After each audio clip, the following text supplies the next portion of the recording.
that God is a good God? Yes, He is. God is a good, good God. Yes, He is. Don't you know that God is a good God? Yes, He is. Don't you know that God is a good, good God? Yes, He is. Colin has said, each morning that he wakes, he thank God for another day. Everything he is and hope to be only for mercy and grace. He remember when he couldn't see his way, all he knew was gloomy days. But God, he came through right on time, and all Colin can do is say, oh yeah, God is a good God. Yes, He is. God is a good, good God. Yes, He is. Good, good. God is a good God. Yes, He is. Holy God, you're good. God. Yes, He is. And then him say, sit back reminiscing about when him back was against the wall. Bills were due, child was sick because the phone no one to call. And then him dialed the name of Jesus, and a peace came in his soul. What was broken? Now it's fixed cause Jehovah is on the throne. Colin Anthony say, God is a good God. Yes, good, good, good God. Lord, you're good, Lord, you're good, you're good, you're good. God, you're good, so good. I say, Jesus, pick me up and turn me around. He planted my feet, and that the man I said, Jesus, pick him up, turn him around. Oh, Lord, Lord. He is a miracle working God. Yes, He is. Miracle working God. He is a wonder. He is a miracle. He is a miracle working. Miracle working God. Healing they are. Miracle working God. Victory they are. Wonder. He's a miracle. He's a miracle. The man said, pick me up, turn me around, plant my feet on higher ground. Said Jesus, pick me up, and turn me around. It's smooth sailing with Colin Anthony. Oh yes, Randall positive again. And I say that God is a good God. Yes, He is. God is a good, good God. Yes, He is. Don't you know that God is a good God? Yes, He is. Don't you know that God is a good, good God? Yes, He is. Colin has said, each morning that he wakes, he thank God for another day. Everything he is and hope to be only for mercy and grace. He remember when he couldn't see his way, all he knew was gloomy days. But God, he came through right on time, and all Colin can do is say, oh yeah, God is a good God. Yes, He is. God is a good, good God. God is a good God. Yes, Holy God, you're good. And then him say, sit back reminiscing about when him back was against the wall. Bills were due, child was sick because the phone no one to call. And then him dialed the name of Jesus, and a peace came in his soul. What was broken? Now it's fixed cause Jehovah is on the throne. Colin Anthony say, God is a good God. Yes, good, good, good God. Lord, you're good, Lord, you're good, you're good, you're good.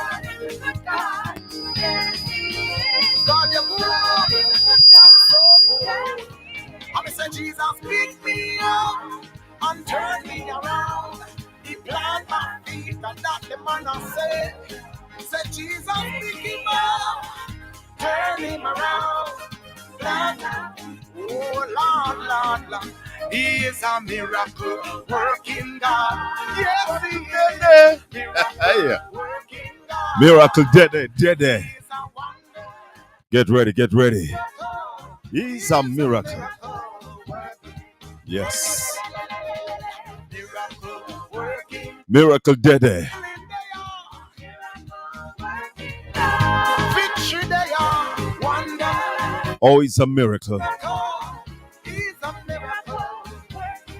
The man said, pick me up. Turn me around. Plant my feet on higher ground. Say, Jesus, pick me up and turn me around. Love me first, Well, this is Randall Positive. Send your tune to Colin Anthony on styles like 6.1 FM smooth sailing. Sailing smooth in the most high in Jesus Christ. Yes. Say we love you, Lord. Words can't explain it. Colin Anthony, go and play the music. Music sweet, and that's why we have to say, oh Lord, I'm so in love with you. I cannot explain things you do. You love him first. Yeah. Colin Anthony say, so in love with you. Oh yes, he's so in love with you. Words can't explain things you do. He loves you. You love him, Lord. Whoa. He's so in love with you. No greater love than this could never find. While you were on the cross, still Colin Anthony was on your mind. Before the world's foundation, it was your design that you take my place and you take mine. You stick closer than a brother. You are my best friend. Never leave nor forsake. On you we can depend. Your grace and your mercies we can't comprehend. You love me, I love you. Styles FM I play. I say I'm so in love with you. I cannot explain the things you do. You love me first when I didn't have a clue. Colin Anthony saying, Lord, he's so in love with you. Yes, Lord, we are so in love with you. Cannot explain the things you do. You love us first when we didn't have a clue. And so, irrespective of merit, shown to the destitute, manifested towards sinners, Colin Anthony the proof. Your love is made perfect as we're dwelling in you. Complete confidence as your fears we subdue. Your love goes so far, tongues and pen cannot tell. Touch the highest star, reach the lowest hell. You offered open arms, even when Colin are rebelled. Your grace and your mercies, they make everything well. Lord, still we are so in love with you. Cannot explain it. Styles FM I play 96.1 every minute, every hour, every day. Colin Anthony smooth sailing. The only fame, walking, talking, singing, moving in the entire world. This is Shaka Fame and the world's number one, the man, Haughton. And it's no game. When you hear Shaka Fame, remember. Oh yeah. Shaka Fame. Look at, hey. When Shaka Fame play, every sound run away now. Cause they cannot play like Shaka Fame. Oh no. They try to play every day. Now, believe me, Shaka Fame play a tin pan sound run away now. They try to play like Shaka Fame every day. Although they try, they cannot play this way. Listen to me while I say to you, Shaka Fame is a champion name. Shaka Fame. Hey, look at, hey. Play the drum and bass, play the drum and bass, play it till them feel it. Play the drum and bass, play the drum and bass, play it till them feel it. Shaka Fame, play every day. No other song can play this way. Play the drum and bass, play the drum and bass. Listen to me, plays every day. Play drum and bass. The only way, no other song can play like Shaka Fame. Got them drum and The only fame, walking, talking, singing, moving in the entire world. This is Shaka Fame and the world's number one, the man, Haughton. and it's no game. When you hear Shaka Fame, remember. Oh yeah. Shaka Fame. Look at, hey. When Shaka Fame play, every sound run away now. Cause they cannot play like Shaka Fame. Oh no, no. They try to play every day. Now, believe me, Shaka Fame play a tin pan sound. Run away. They try to play like Shaka Fame every day. Although they try, they cannot play this way. Listen to me while I say to you, Shaka Fame is a champion name. Shaka Fame. Hey, hey, look at, hey. Play the drum and bass, play the drum and bass, play it till them feel it. Play the drum and bass, play the drum and bass, play it till them feel it. Shaka Fame, play every day. No other sound can play this way. Play the drum and bass, play the drum and bass. Listen to me, plays every day. Play drum and bass, the only way. No other sound can play like Shaka Fame. Got them drum and bass, got the rhythm sound, got the top. Hey, hey, got to. Said I play the drum and bass, play the drum and bass, and they play the rhythm. Shaka Fame, play the drum and bass. Look at him. Hey, hey, hear this. There is no sound that can play like Shaka Fame. No, they got no drum, they got no bass. Believe me, they have Shaka Fame every day. Morning and welcome, everybody. Welcome to my YouTubers this morning with a soul up on YouTube because, when the thing no work the way you want it to work on Facebook, not just yet. So basically, we just the YouTube. So inviting you to share the link, spread the word. Let the people them know so with the right over here start the truth, because the truth is what it is. Blessed is the man that walketh not in the counsel of the ungodly, nor standeth in the ways of sinners, nor sitteth in the seat of the scornful. But his delight is in the law of the Lord, and in his law do we meditate day and night. For we shall be like a tree planted by the rivers of water, that bringeth forth his fruits in its season. Our leaves shall not wither, and whatsoever we do will prosper. Yeah, man. Blessings. Welcome, my peeps. Now, it's a lot we have to talk about this morning. Whole lot. Because people, some things happening in this judgment here, where you can never understand. We can never understand. And as a people, we have to start opening our eyes and see and understand what it is that benefits us and what don't. Because my people, may I tell you, say, some of the things them where we are see. Me not understand how people with sense sit down and accept these. Some unacceptable things. And a lot of it happening right here in Portland. I want to look on them there first. So, the Southern Coastal Highway is taking place. And it is really shocking, very shocking, how it has been done. Where an entire stretch of road was dug up by contractors.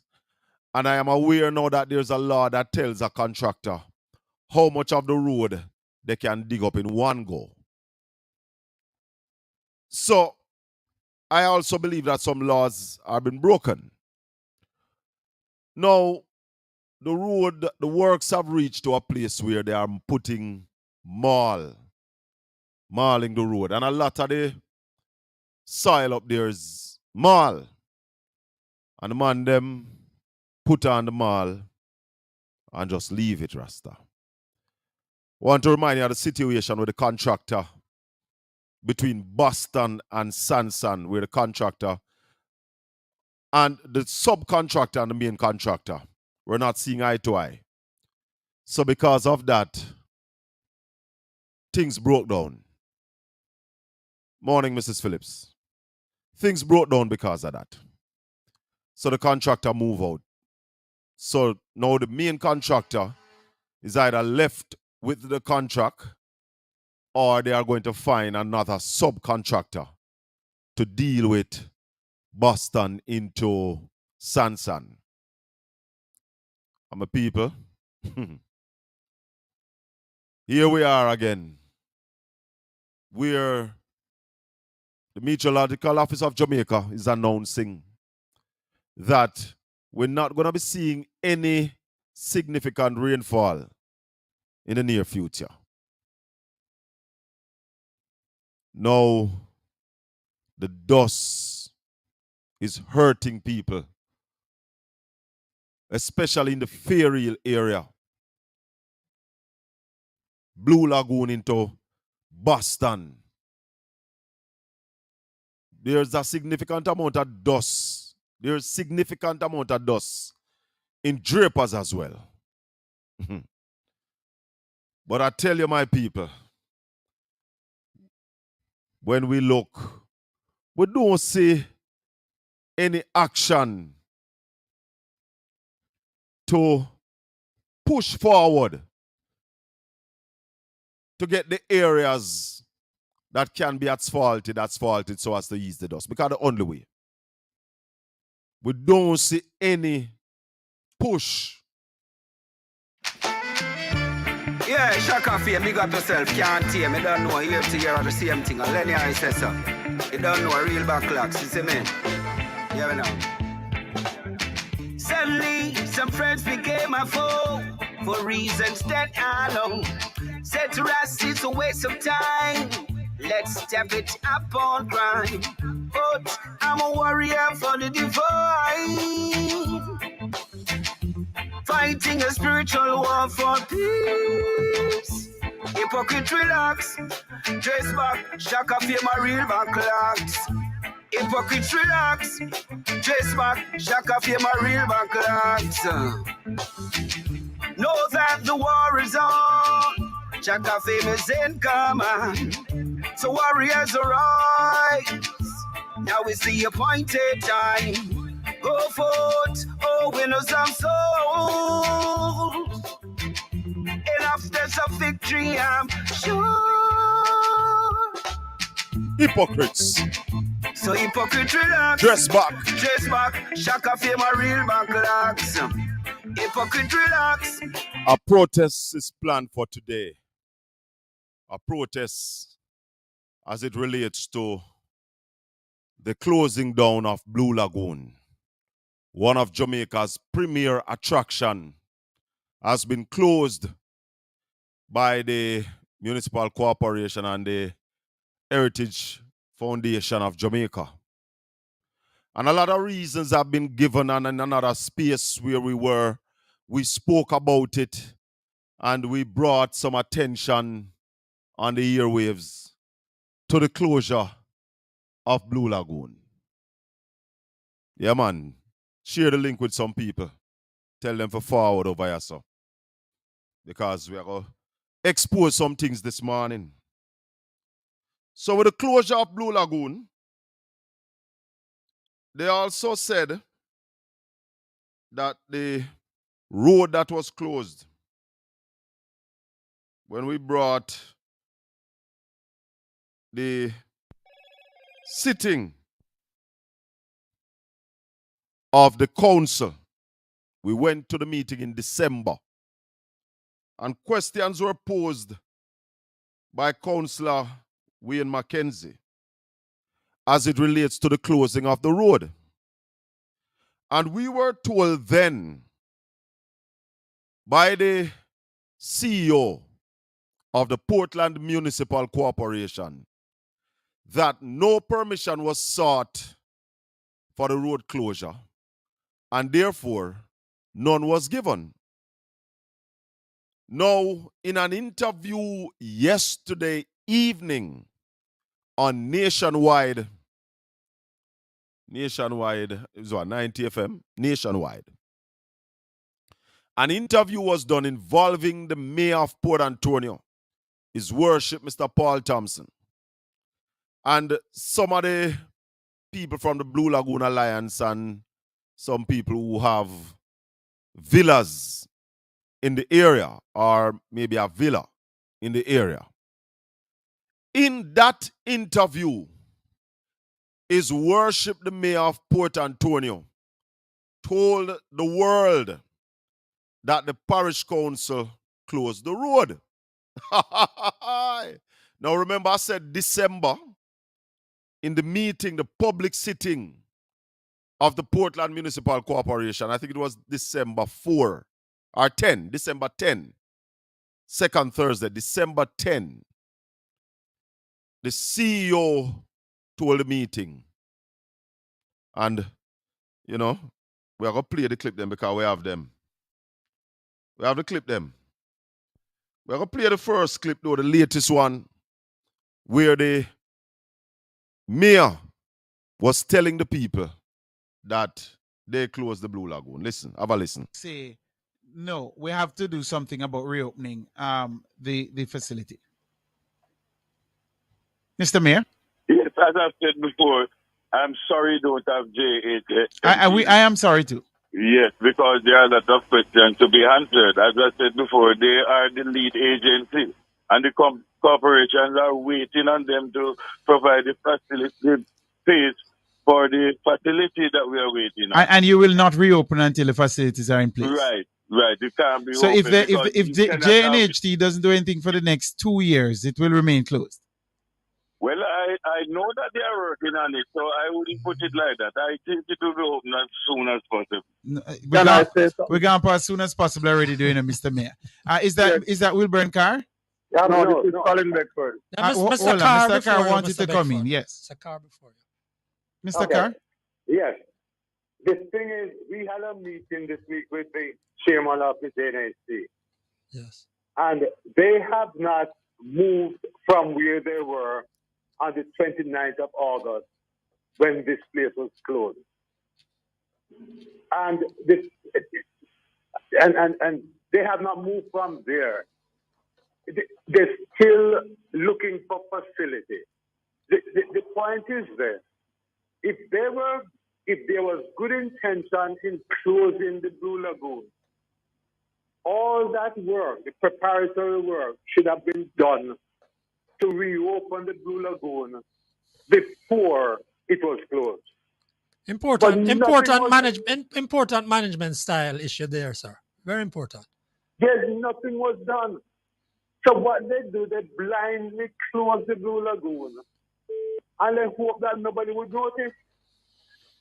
And a lot of your members, I would suppose, are reeling from this decision to have it closed for so long in terms of their livelihoods. Isn't that the case? A lot of our members are people with villas, with small businesses who depend on the tourists that comes into Portland to enjoy the Blue Lagoon. And it's not that you want to mash up the Blue Lagoon, Mr. Carr. No, hold on. let me tell you something.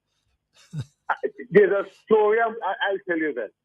The best picture that I ever have in my life was taken with my mother on the Blue Lagoon. We took a boat, the Lady B from the Blue Lagoon docks into Sansan Bay. She had the best time of her life. Yeah. She probably rests in peace today because of that ride. I hear your emotion. Mr. Beckford, you yes. wanted to come in, sir. As we the Minister Vaz has issued a statement this evening. Oh, this evening? This evening that they have identified, they are in dialogue with 2 landowners for putting in this necessary. I wonder if you can send. I don't think our producer has seen that statement. Have you seen that statement? Can you send it? Can you send it to us, Mr. Beckford? I'll send it to you and said both of them are working assiduously. Both of them who? Sorry. Both bases. Both of them. Mr. and Mrs. You have to get this voice note this evening about 6 o'clock. Oh, Mr. Yes. Mr. Vaz sent you a voice note saying that he and he's MP for West. He's from the West and his wife is on the East. Well, Mr. Vaz is also a property or what do you call it? A homeowner in the area. Just to be clear, no one has access to it. That means no visitors can Nobody access has access to Blue Lagoon. It's just closed off completely. Yes, because the access. No, that's not true. Who is this? Who is this, William? Mayor. Yes. Mr. Carr. Yes, Mr. Carr. Yes, people still have access. The people who live in that area, they have access to the lagoon. Oh yes, the people who live down from where the road is closed off. No, above that. Yes, I understand. On the road. There are no houses below where the road is closed off. Right. Okay. That is all pristine land. Yes. And I just want to say further. Some landowners, what do they call them in the area? I'm just trying to remember how they call them in relationship to the Blue Lagoon. But some property owners whose houses sort of abut on the thing would have access to it. But most, for all intents and purposes, Blue Lagoon is closed, Mr. Carr. Yes. Okay. That's the point my colleague was trying to make. We don't have any access to it. We're gonna have to get the JNHT on this because the important questions seem to. The answers to those important questions. I want to listen to this now, people. Listen with this the now. JNHT. Get ready. So we're now. going to see if we can get them back and perhaps have you gentlemen back on as well to try to respond to some of those questions. But Mr. Carr, you are going ahead with the demonstration tomorrow. Yes, because let me just say this. We've been working at this for weeks. Yes. And this is the first time that we have heard that is the parish council that closed that road. Well, me too. I'm hearing it for the first time too. I'm hearing it from the mayor, so we have to listen to that. Right, you hear it from the mayor. Yes. But I just wanted to ask the mayor if the people who closed that road are being paid by the parish council from public funds. The guards at the gate that close that road, are they being paid from public funds? Mr. Mayor, how do you respond to that? Are those your guards? Mr. Carr, you're just coming, and I want to say to you again that all the stakeholders, we had a meeting with all. No, man, you said that already, Mr. Mayor. There's no need to repeat, Mr. Mayor. You hear the stick-up people. They hear this. Due regard to you, sir. You've said that before. And that's not what he's asking. He's asking about the security guards who are at the front who stop people from going down there. Who pays them? Is that the municipal corporation? That's what he asked. No, it's not the municipal corporation. So whose guards are those? So who's paying those guards? Stopping people, because you know that is happening, Mayor. I'm sure you do. That they're stopping people from accessing that road. When people go there, they say, no, you can't come in. So who's paying them, Mr. Mayor? But in order Mr. Mayor, who's paying them? Has to be closed. Yeah, we passed that though, Mayor. Who is paying the guards, Mr. Mayor? They're not paid by the municipal Yeah, man, we heard that when you said it the first time. So we're asking you again, who is paying them, Mr. Mayor? I said they are not paid by the Yeah, man, and we heard. So hold on. No, man, let's be judicious here. So you are refusing to say who is paying them? Well, I'm not aware of. I don't know if Mr. Beckford has any idea who's paying. So it's your road. Hold on. It's your road. You closed it, and there are guards there, and you don't know who is paying them. No, but we closed the road. We closed the road to facilitate the work, the improvement work. Yeah, man. For the Blue Lagoon. But it's still your road, isn't it? We cannot have access to the road while work is going on. Mr. Mayor. And the only thing about it is that it was not our intention to close the road for so long. Mr. Mayor, I'm telling you now that what you're saying to us, it doesn't sound good at all. So I'm going to give you one more opportunity to respond to the question. Who is paying the guards? I'm not aware of who is paying the guards. I know they are not being paid by the parish. Have you gone out there and seen the guards? Well, I passed the guards here, but I've never been down there. Okay. Serious business. By the way, Mr. Vaz, if you are listening, you can give us a shout. Hold and on, tell man. us what's People, because I know you have some views on this No, man. matter. But The work, they Closed it, and they're people go there and say, no, you can't. sir. You've said that before, and that's not what he's asking you. He's He says asking the about the guards security who are guards who are at the front who is the stop municipal people from corporation going paying down them? there. Who pays them? Is that the municipal corporation? That's what he asked. No, it's not the municipal corporation. So whose guards are those? So who's paying those guards? Stopping people, because you know that is happening, Mayor. I'm sure you do. That they are stopping people from accessing that road. When people go there, they say, no, you can't come in. So who's paying them, Mr. Mayor? But in order Mr. Mayor, who is paying them? Has to be closed. Yeah, Mr. we Mayor, passed that though, Mayor. Who is paying the guards, They Mr. are Mayor? not paid by the municipal Yeah, man, we heard corporation. that when you said it the first time. So we're asking you they are again, not paid by the who is municipal paying them, corporation. Mr. Mayor? Yeah, Shaka Fame, big up yourself. I said they are not paid by the Yeah, man, and we Okay, heard. alright. So hold on, no, man. Let's be judicious here. So you are refusing to say who is paying them? Well, I'm not aware of. I don't know if Mr. Bedford has any idea who's paying. So it's your road. Hold on. It's your road. You closed it, and there are guards there, and you don't know who is paying them. No, but we closed the road. We closed the road to facilitate the work, the improvement work. Yeah, for man. the Blue Lagoon. But it's still your road, we isn't cannot it? we cannot have access to the road while work is going on. Mr. Mayor? And the only thing about it is that it was not our intention to close the road for so Mr. Mayor, long. I'm telling you now that what you're saying to us, it doesn't sound good at all. So I'm going to give you one more opportunity to respond to the question. Who is paying the guards? I'm not aware of who is paying the guards. I know they are not being paid by the patrol. Have you gone out there and seen the guards? Well, I passed the guards here, but I've never been down there. Okay. Serious business. By the way, Mr. Vaz, if you are listening, you can give us a shout and tell us what's because I know you have some views on this No, man. matter. But I know you're not finished with Mayor yet. Mr. Mayor, I cannot believe that you are on telling the people of Jamaica basically that there are guards on your roads preventing people from getting past that blockade. Attraction. And you're saying you don't know who's paying these people? It's not the JNHT? No, it's not. Nobody? You don't know who it is? Well, I'm sorry that the NHP is not on board tonight, but I don't want to assume that they are being paid by the NHP. But they're on your road and you don't know who's paying them. Tell me if that's adding up to you, Mr. Mayor. We were just asked to close the road. And you're a spectator when it comes to those who are guarding the road.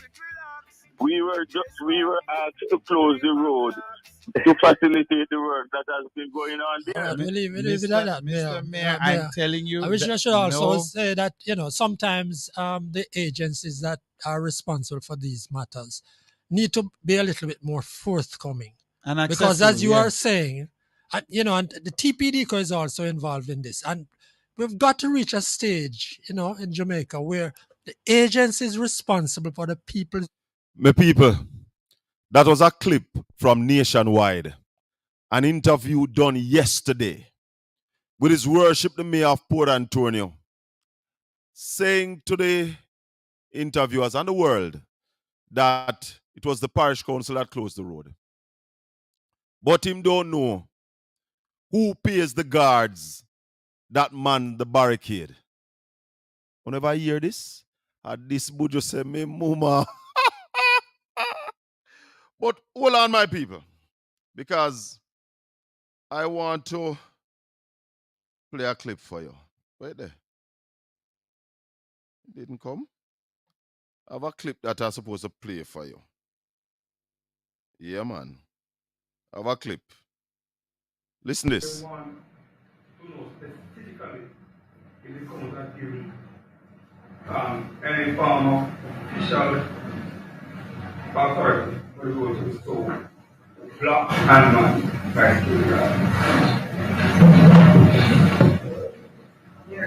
no such request that has come to us.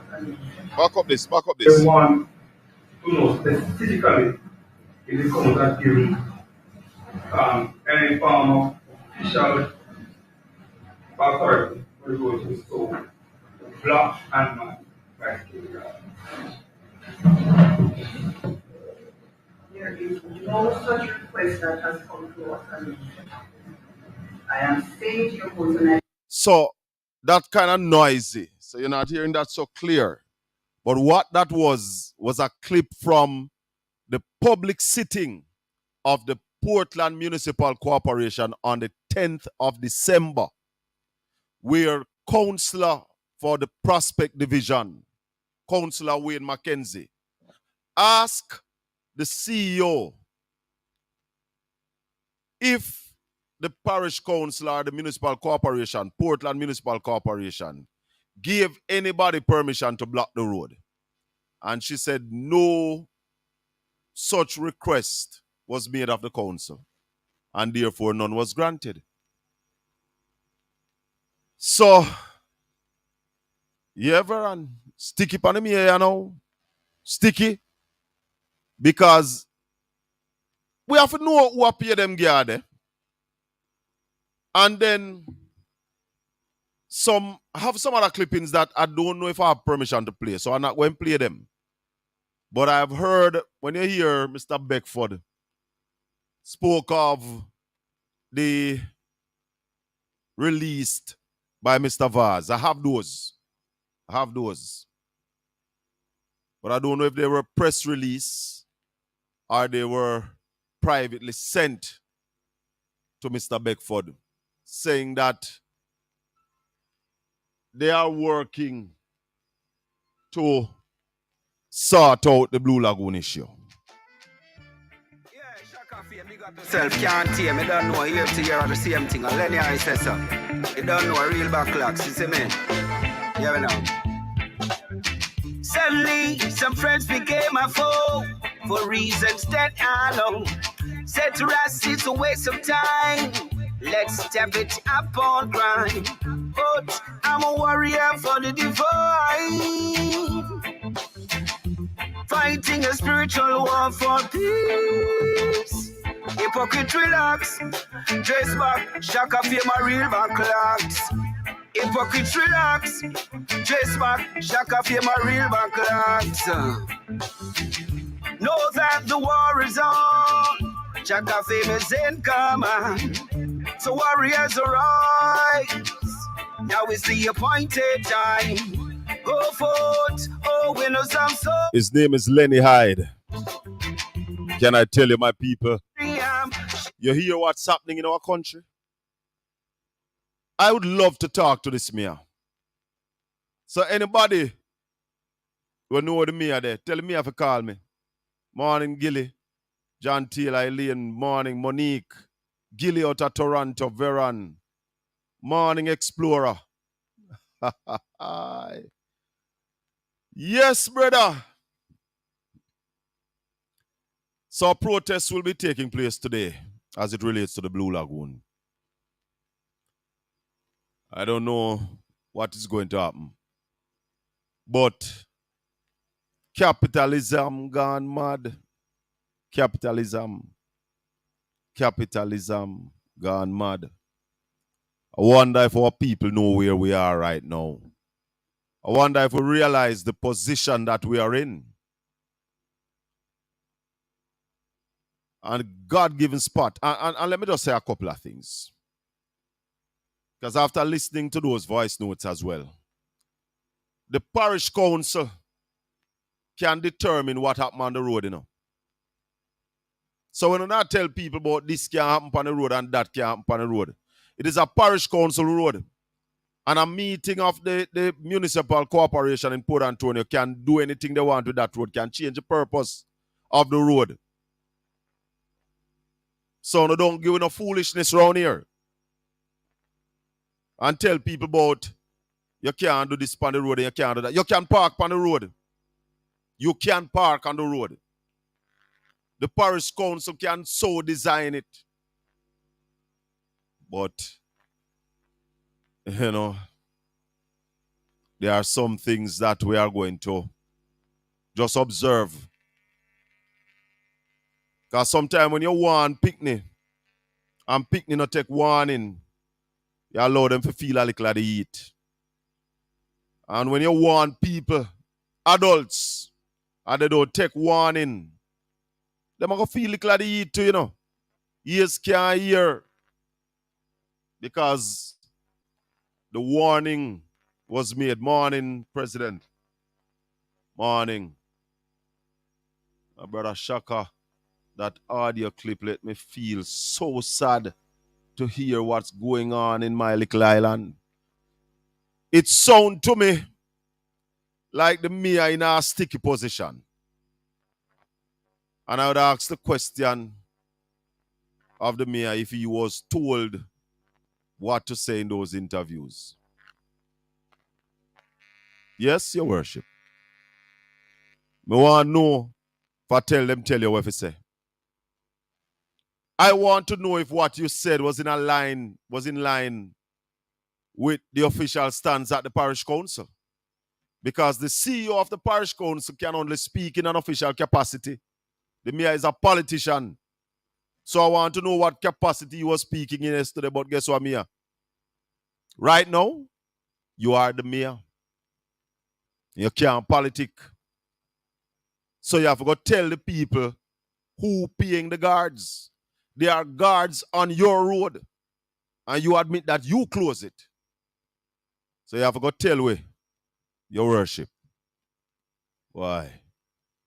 Look like you back up yourself in one corner, brother. Yeah, Shaka Fame, big up yourself. Can't hear me, don't know. This morning we're going to be talking to Dr. Andre Haughton. And Dr. Haughton is knowledgeable about the cannabis industry. We are importing ganja into Jamaica. Fire burn, fire burn. Burn them fire. We are importing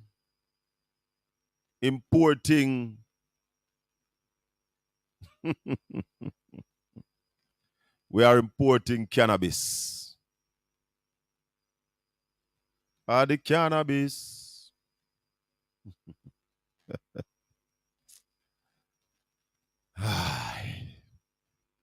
My people. We are importing Cersei. I heard Ralston Hyman say it yesterday that we are importing ginger. Are we gone mad? Are we gone mad?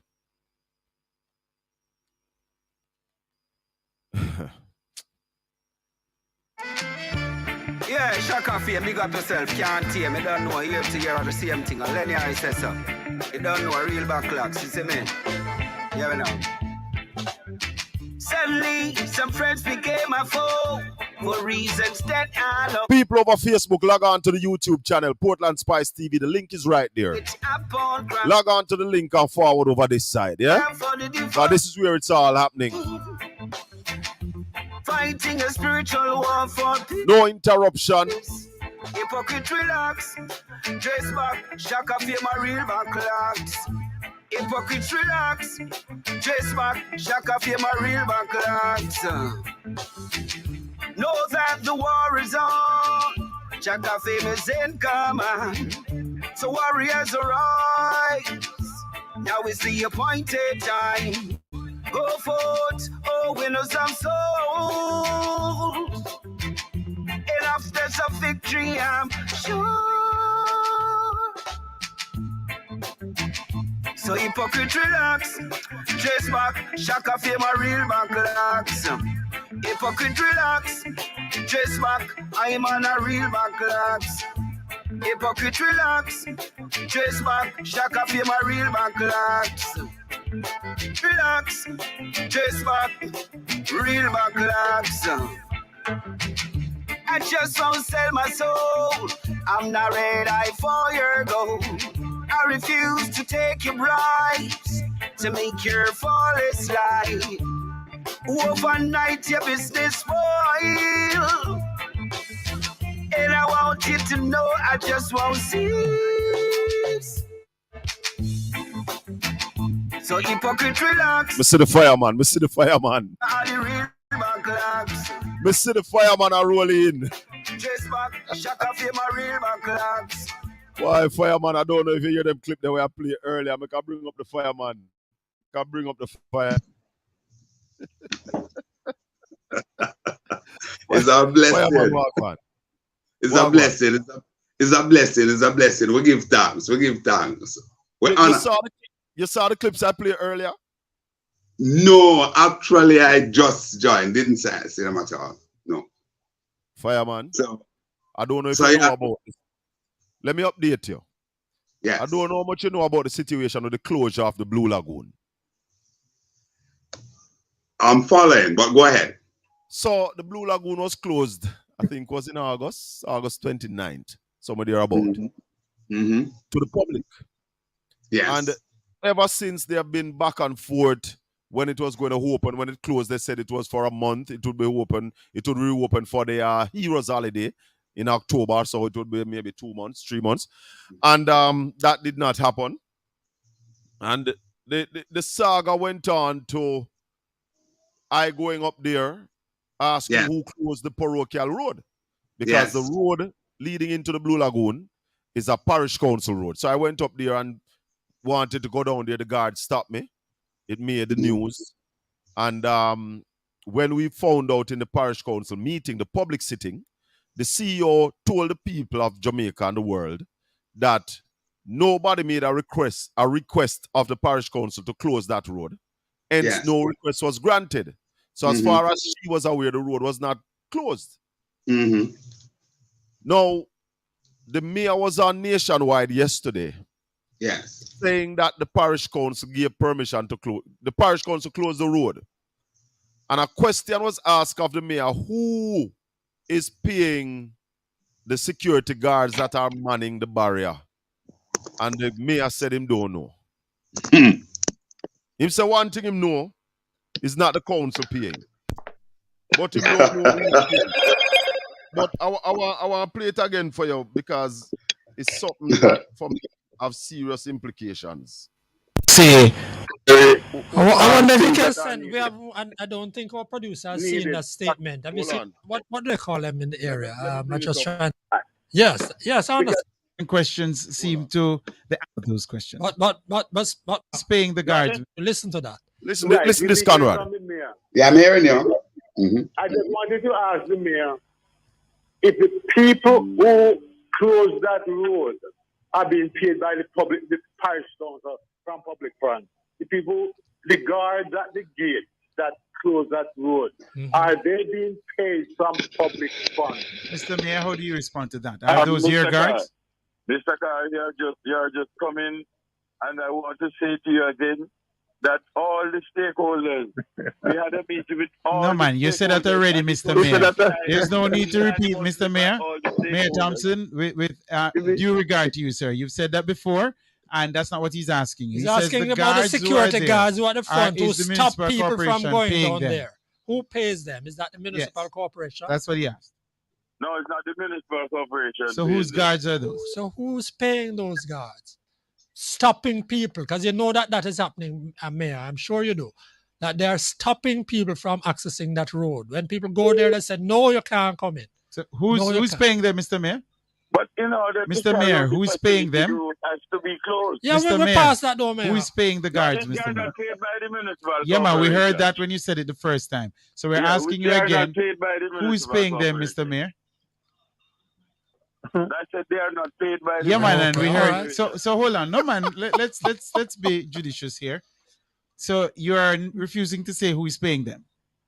Well, I'm not aware of. I don't know if Mr. Beckford has any idea who's paying. So it's your road. Hold on. It's your road. You closed it, and there are guards there, and you don't know who is paying them. No, but we closed the road. We closed the road to facilitate the work, the improvement work. Yeah, man. For the Blue Lagoon. But it's still your road, isn't it? We cannot have access to the road while work is going on. Mr. Mayor. And the only thing about it is that it was not our intention to close the road for so long. Mr. Mayor, I'm telling you now that what you're saying to us, it doesn't sound good at all. So I'm going to give you one more opportunity to respond to the question. Who is paying the guards? I'm not aware of who is paying the guards. I know they are not being paid by the parish. Have you gone out there and seen the guards? Well, I passed the guards here, but I've never been down there. Oh, okay. Serious business. Conrad? Colin, it pains one heart to really listen to such level of, and let me be correct here with my pronunciation, with such level of buffoonery. Hence, people come on and say buffoon. I'm saying buffoonery. Listen, me have a say, you never hear such buffoonery. Buffoonery. I am not going to pronounce that word because when you pronounce it, then it's going to sound away. but you know, Colin, I'm saying that the more things change, the more they remain the same. Now, man, things are get worse here. On the heels of what we saw or heard in the committee in Parliament, when was it? On Thursday, with Minister Hill, as it relates to the ganja issue, where he made a total fool of himself when he was questioned by Anthony Hilton. And I was also disappointed that Anthony Hilton, an attorney, had the opportunity to really nail Minister Hill, and he let him off the hook. However, I think it is safe for all to say that Minister Hill misled the committee. And what we are hearing now from the mayor of your parish, the parish that is controlled by Mr. and Mrs. Portland, the Vars, we are seeing now some things happening there where people are closing off private public road. And the mayor, the chairman, the first citizen of the parish cannot say who are paying those guards. Maybe we need to kick it up the value chain and ask the minister, Vaz, and ask his wife, who is also a member of parliament, if they are aware of who may be paying those security guards and why would security guards be there. And based on what we're hearing from the mayor, he is basically washing his hands in a decay way out of this. What the hell is happening in Portland, Shaka? You have been one of the citizens in Portland. Hold on, Shaka. You're one of the citizens in Portland who every single jockman across the length and breadth of Jamaica and overseas know about you and know the work that you are doing. You have been pummeling these things. Shaka, what the hell is happening over there in Portland? At the Blue Lagoon. Dr. Haughton. I need to bring on Dr. Haughton. Yes. We'll talk about marijuana because that will make some more sense than what is happening here right now, my brother. Because but before you bring in Dr. Haughton, and you can bring him in while we speak on it, but Shaka, certainly the people of Portland, the people of Portland need to have some clarity on this. And, you know, these things happen, only in Jamaica some of these things happen. Yes? I could bring in Dr. Haughton. Dr. Haughton, morning. Morning. Hi, Doc. Blessings every time. Doc, we are weary on the road and all of that, so we're going to be quick about this. But marijuana, cannabis, we decide that we're going to decriminalize the thing and bring it in. And then we hear now that we're going to be importing ganja to Jamaica. Was that a part of the plan? Was it a part of the plan that we'll be importing marijuana into Jamaica? Well, dealing with room, you can never know the plan, right? But the whole idea is that we have not been ensuring that the industry that we're trying to create, this new industry, meets international standards. Now we've decriminalized what now? 8 years. We've legalized medical marijuana 8 years. And it is not as if that we don't know from the inception what it would have taken for us to participate in a global business of trade and commerce where cannabis is concerned. Talk to me. Your particular factories have to meet certain standards, your farms have to meet certain standards, and the products that you output also have to meet certain standards.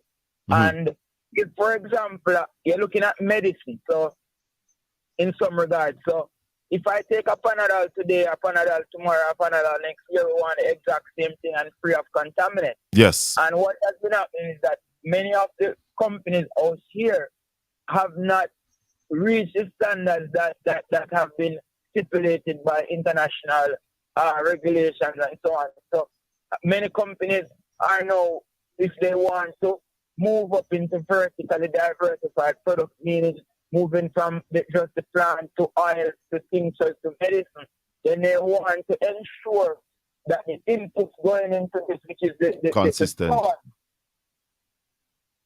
have to be consistent. It's very we have to now think about 5 years in the future. If this was a one-off importation, 5 years down the line, we can say a lot more is going to be. So we have to take it serious, you know. So why would not? Why it's not happening, Dr. Haughton? Well, there are many factors. Too many heads trying to dictate the pace of the industry. The minister of this, the minister of health, the minister of justice, the minister of standards, the minister of do you think industry and commerce. So the coordination, we're not seeing it done in a way to facilitate the industry. You see, as well, we coordinate to facilitate tourism. We don't coordinate to facilitate things of value.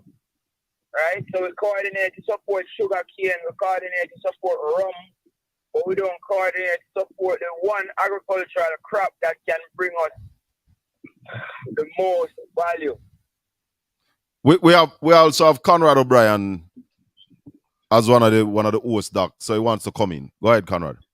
Hey, Doc, how you doing, man? I'm okay, Conrad. What's up? Boy, I'm there.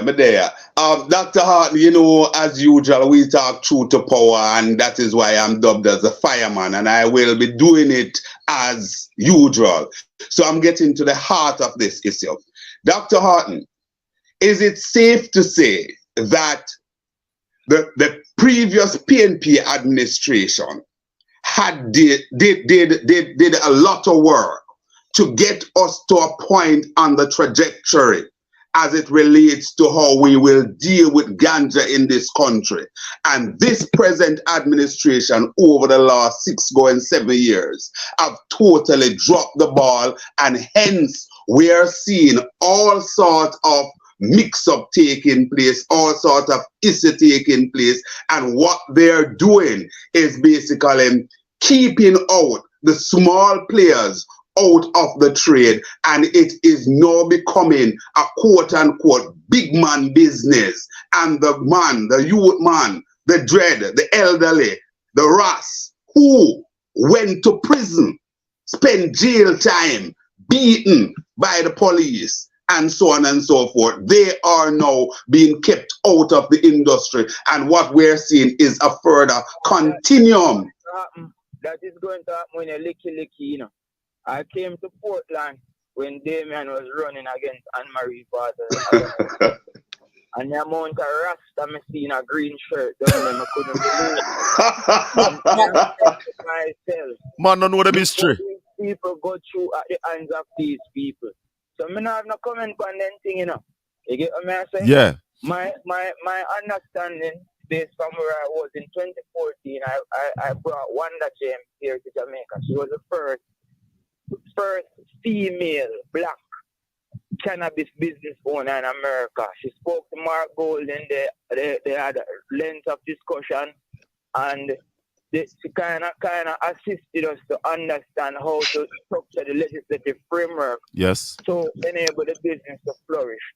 A year later, Mark obliged and the cannabis was decriminalized and legalized with some loopholes to benefit the general public as well as Rastafari. There's also plans in place to have alternative developmental model. At the same time, my company, Scarce Commodity, we're doing a lot of research on creating the Caribbean cannabis economy. Mm-hmm. And a lot of resources was extended towards that. But when the change of government occurred in 2015, there was a change in the paradigm and strategical approach to cannabis. There was no emphasis placed again on the alternative developmental model. There was no emphasis on getting the industry to meet international standards and get everyone to be a part of it. And that's one of the main reasons why in 2019 I decided to join politics as well, because I realized that the political arena is going to need help. It's going to need realistic people who understand where the country is at the moment and what is necessary industry-wise to push us forward. And fundamentally, we have to call apples, right? Yes, we absolutely. Know government's policy as it relates to cannabis. You can't have a government who used to burn down cannabis, get aid from America, fly helicopter, spray them, chastise Rasta, bring them in dead or alive. Then you have Rasta supporting them. Then you expect anything to be better. Nonsense, man. Dr. Haughton, help me out here. Hold on, Obi. Hold on. Help me out here. You spoke earlier about getting the industry up to a level that we can be consistent with the standard that if we're making medicine, it have to be pure. Do we in Jamaica have the necessary resource to get to that standard without government intervention? Government has to play a role in everything that is done where standards and exportation is concerned. We have the resources, but they have to play a role. I mean, this is not new to us. If you look at Aki, you look at bananas, you look at carrots, you look at oranges, all these agricultural products have to meet international standards as it relates to pest production, manufacturing, whatever the case may be. With us, we have not been able to. So we have found ourselves in a real pickle, and I don't know how we're going to escape the challenges that we face now. Go ahead, Obi. Mm-hmm. Mm-hmm. All right, Doc, this recent importation of the ganja coming out of Canada, in terms of we are hearing that, listen, the ganja that was imported is for samples, in order to basically have a standardization and so on and so forth. Let's take that as a given, say that it came in for that purpose. But based on the quantity that we heard from former head of JDF, Rear Admiral Lewin, he is saying that there is no way that you could be importing stuff into Jamaica for the purpose that the government is positing, and you're importing that quantum. We understand that at the beginning, at the front end, what's the quantity? We got 40 kg. First, we understand that there's another 100 kg that's on its way, and some others. Why would you need that vast amount of ganja for any form of sample, Dr. Haughton? Oh, remember, all of that chatting is politics, We always have to remember that and stick to the apples. Yes. The politics behind us, right? Mm-hmm. We have to know, look seriously at what is happening. Yes. And what is happening is that we're facing competition from many countries, both developed and developing. Now, when you're faced with this, because trade goes both ways, right? Trade goes import, trade goes export. Trade is not just export alone. It's just that Jamaica has been known to the rest of the world as being a exporter of these sort of products. And as a result, it is now surprising to us when we become an importer.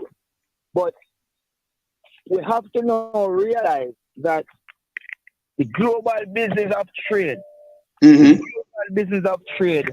is dynamic and it includes many aspects and avenues and a lot of people, and it includes a lot of structures that you must now figure out where does your country lie in all of this.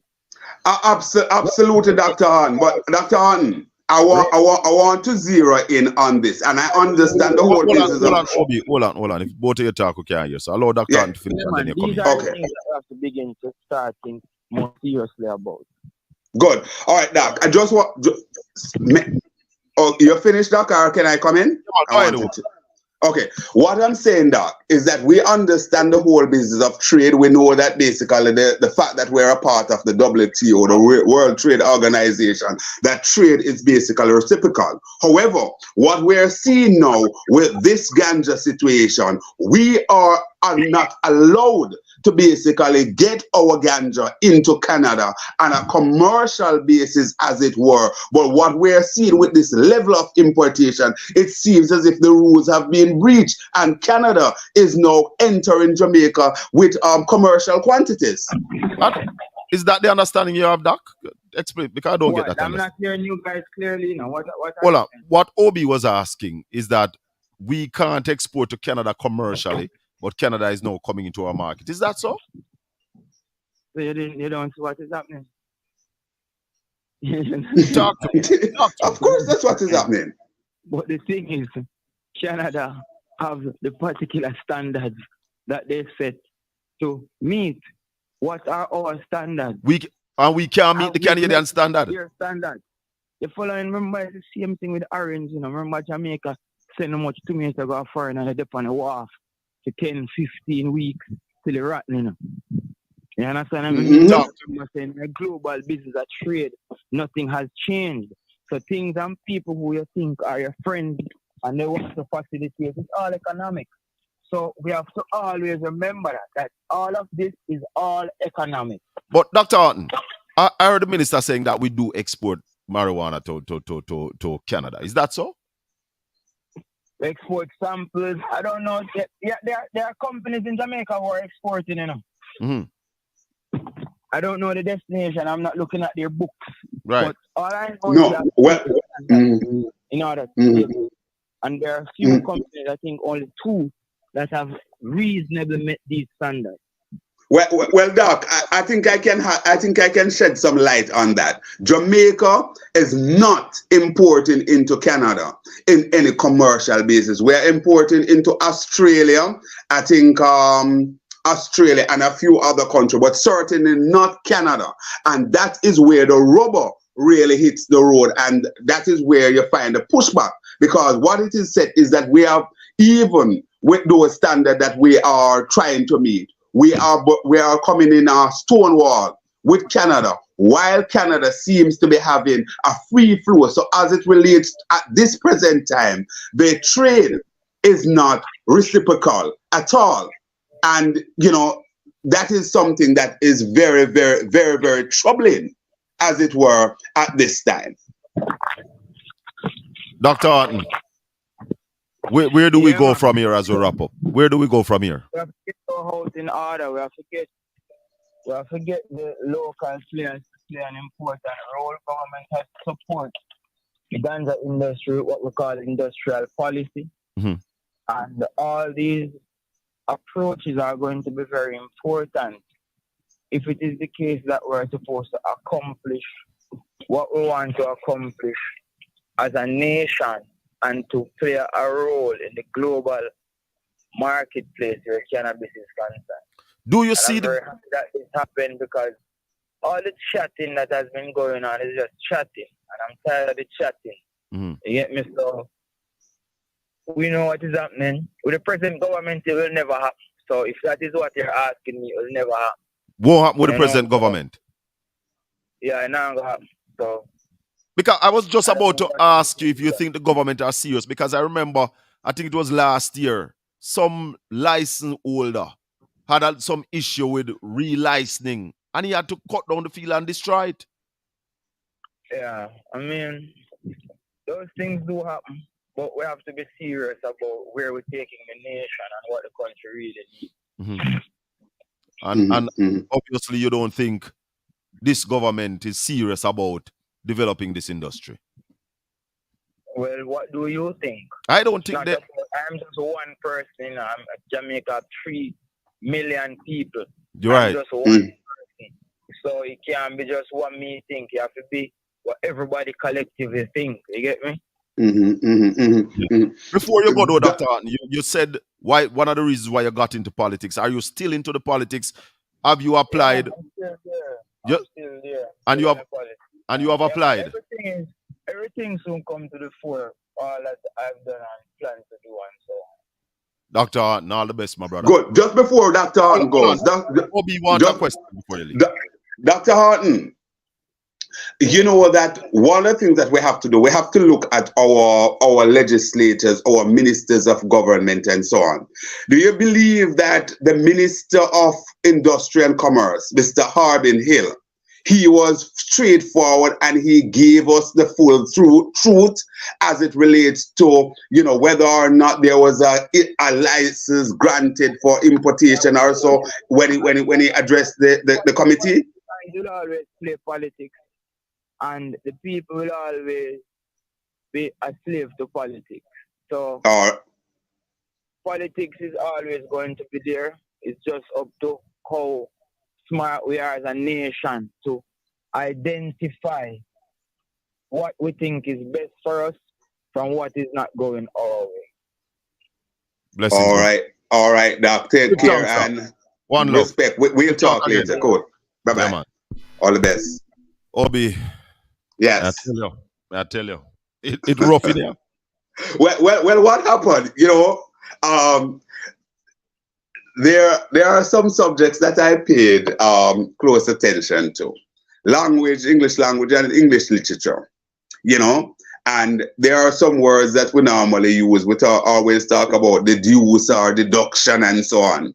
And I believe that this morning, based on what we have just, ventilated, our people need to be engaged in those two words this morning, deduce and deduction. A lot of things to be unpacked there.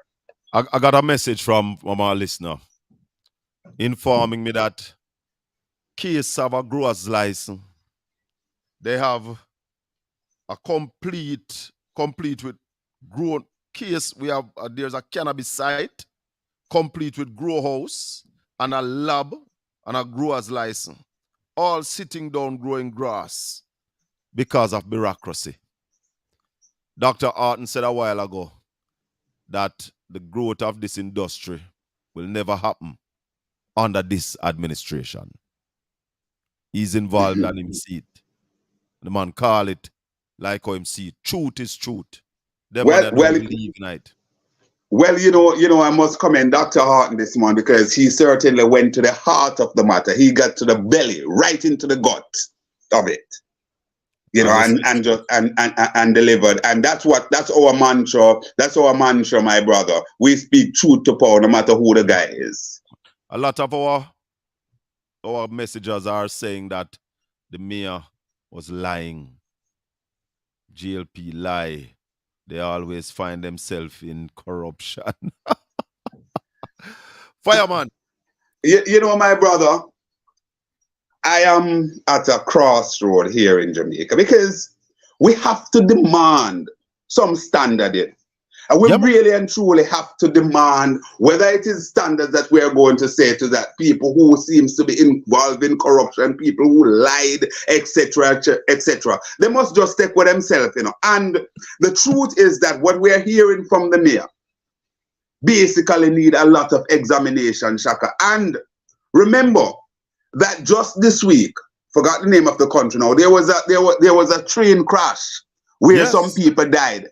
And the minister decided that he has to go, he's resigning because this just happened. He has absolutely nothing to do with it. You know, they're a train station of his train. He's not a train driver, etc., etc. But this happened under his watch, and he said he could not stay. Chaka, we're seeing all sorts of things happen. We're seeing where the Cornwall Regional Hospital, over $10 billion have already spent Oh, wow. We have seen where baby bodies were pulled through the street of downtown Kingston by dog and all sorts of things. And Christopher Tufton stand up like a rock of Gibraltar in the ministry same way. And the Prime Minister came out and said to the Jamaican people that he has confidence in his minister. We have seen where bodies are being lying on the ground in Jamaica, blood flowing. The Minister of National Security still has his job. Huh? Nobody knows their job in Jamaica. What is happening around here? We saw the minister. We saw the minister. We saw the minister of finance said to the country with a straight face that a letter came to his office. He didn't see it for years. He went and did his personal search and found the letter, and he still has his job. But we're joking around here. Apart the minister, because you know where I want us to get serious.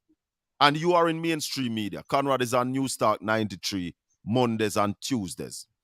We must call for the Minister of Finance to provide proof to this country that the FBI is involved in the SSL investigation.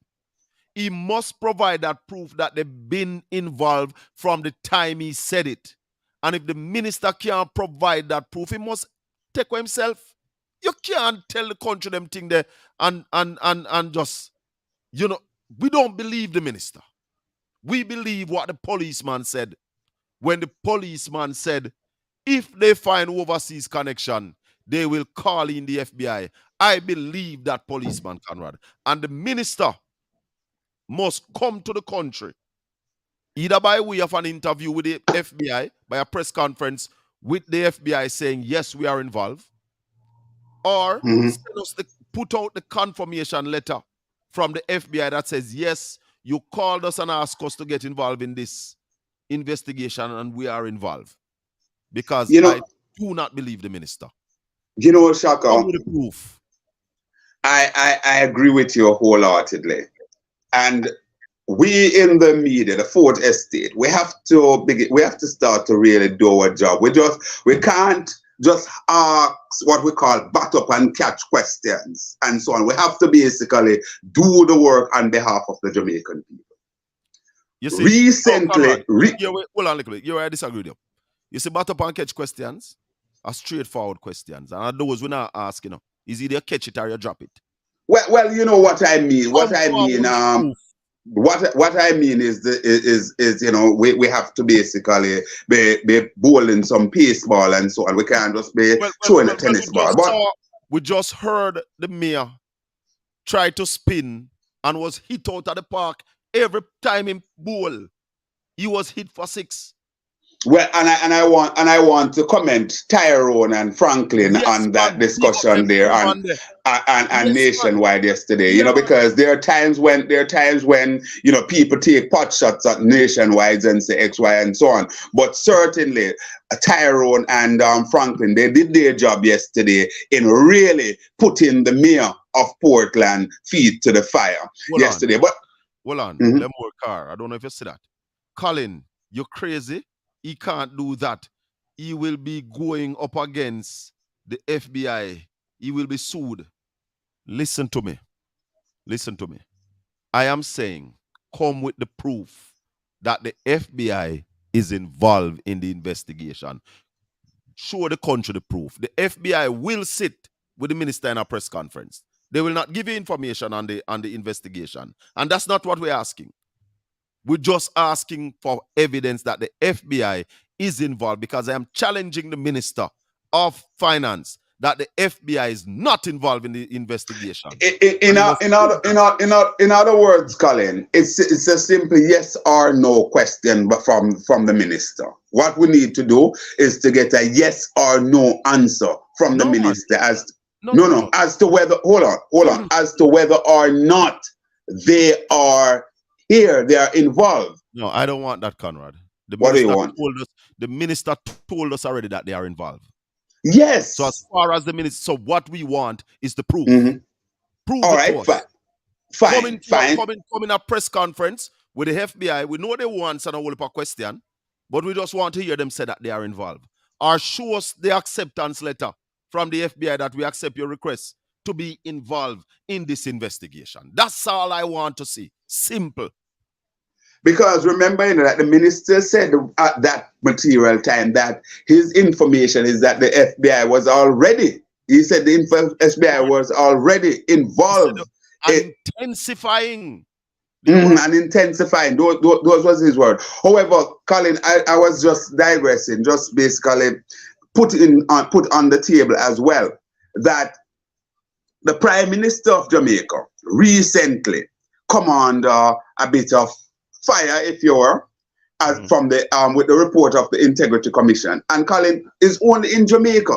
Something like that could basically out there, and your Prime Minister and the media don't have a sit down, a press conference with the Prime Minister. That argument, the Integrity Commission, the Integrity Action Forum headed by Dr. Trevor Monroe and also Jean Calder Group, they basically asked that a press conference was convened so that people could get some clarity on those matters. To date, nothing. And I believe that the Prime Minister owed to us to have a press conference and explain these matters. Too many things are happening. And one will remember that when Portia Simsimila was Prime Minister, a lot of persons in media were saying that when we sit down, the Prime Minister wasn't meeting with the press and so on. So why are we not putting the same standard out there for Andrew Holness? Man, a whole heap of questions, but we have Ralston Hyman, so we're going to go to the financial guru. Ralston, right. Morning. Morning. Okay. I'm there, my brother. We're there. Hey, Raleigh, how you doing? Yeah, man, Raleigh, how you doing? Yeah, man, we have Conrad O'Brien with us as well. Raleigh, the budget, the present budget, is the present budget 1.2 trillion? 1.02. 1.02 trillion. So the new budget coming for 23-24 is not the first $1 trillion budget then? No, the one this current budget comes So when the minister and the news headline said we're going into our first $1 trillion budget, that too was wrong. Yeah, well, he subsequently reversed that and came with the first supplement to excellence, which made this budget the first $1 trillion budget. It means that he is not forecasting properly. The minister, Ralston, somebody who I used to listen to a lot on radio, she says he's the best thing since sliced bread. Well, you'd have to ask right to that. You'd have to outline the criteria here, because this minister is the minister of finance in Jamaica that gets got the best economy. Help me with something here. What's the most supplementary budget we have ever had in a financial year? Well, he's now in the same league in Ardley Shaw 4. Ardley did 5 and he did 4. So he's right behind Ardley, neck and neck. Yeah, man. Raleigh, on the heels of that question, is it the norm for after you go and table a new budget for the new fiscal year for you to come back and do a supplementary for what we could describe as the outgoing fiscal year? That's another thing. So maybe that is what the media is saying that he's the best, because this is the first time this is happening. Because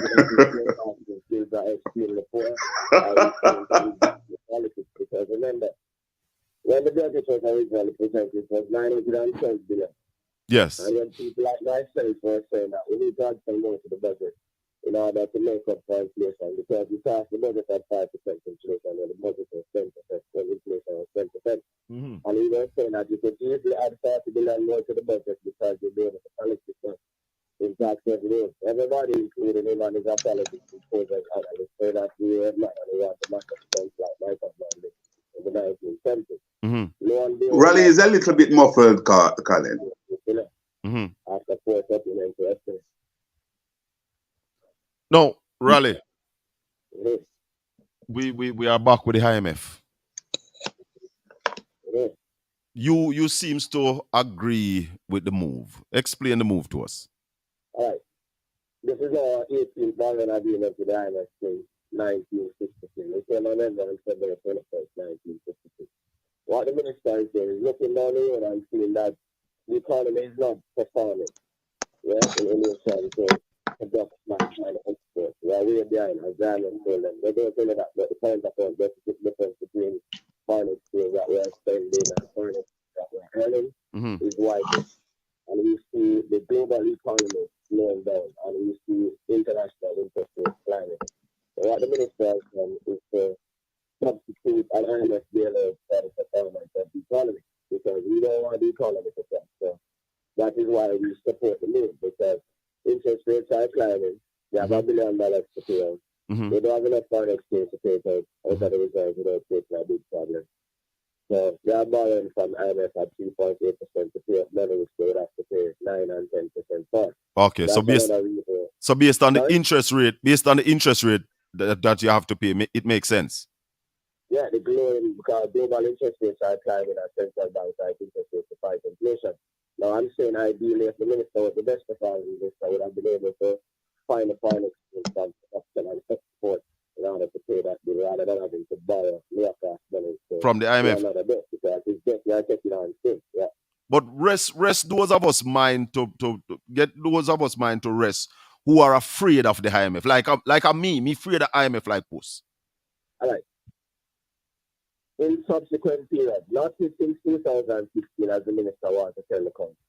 It started with Omar Davies in 1996. Omar Davies was the first one who told us that we could take the IMF and do it. We passed 12 consecutive tests, paid off the IMF in 1996, and we never went back to the IMF until in 2008, the great financial crisis, which this administration missed money.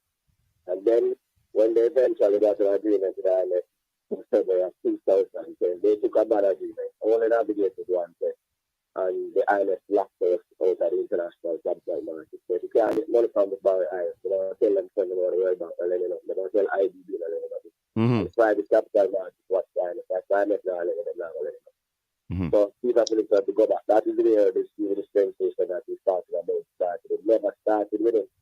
So when Peter Phillips left office, we had a balanced budget, and inflation was 3.7%, unemployment was 8%, and the budget was balanced, and the current account deficit was 2% of GDP. So got the thing in good condition. Well, maybe you will say he wasn't the one who got it from Peter Phillips. That was Ardley Shaw. What was but he took it from Ardley Shaw like 3 years after, 2018. So right. The same thing. And he was, apart from being the minister at that time, he wasn't the minister at the time, but they had given him a title, the same title that they gave him, ambassador So he was the man. So he was right in there. Right? So he was right in there, neck and Ardley. He was fighting for Ardley Shaw and with Michael Leachin and Ardley Hill. So they were the ones who failed in the 5 in 4. Yeah, man. Raleigh, you as usual, you gave a great bit of education there, as you always do. But I want to just double down a bit as we educate our people. There are some times that the Jamaica Labour Party, the government, they wish to erase from the history of Jamaica. So when they talk about the debt to GDP ratio, they're up under 144% that we were under PNP administration. Were there a time when we had a debt to GDP ratio of 216%? And who was the prime minister at that time, and which party formed the government? There was never a time when the debt to GDP ratio was 147% under the PNP administration. It was under the JP administration, the Bruce Gold and Ardishaw combination. Locked out of international capital markets that people looked at to repair. At that time, the debt to GDP was 147%. All right. Now, back up to what you were talking about. That's why I'm telling you, it started with Omar Davies. Omar Davies is the man who has achieved the largest debt to GDP reduction. Under Mr. Cannabis was 460%. Omar Davis down to 115%. That's why I'm telling you that all of these things started with Omar Davis at 9 o'clock. When Omar Davis took over Met International Reserves were minus 500 million, he brought them to $2.4 billion. Mm-hmm. Fast. 12 consecutive IMF sessions. He paid off the IMF in 1996. He never went back to the IMF until 2010. When the GLP came to power in 2007. When the global economic crisis and told the country that we would benefit.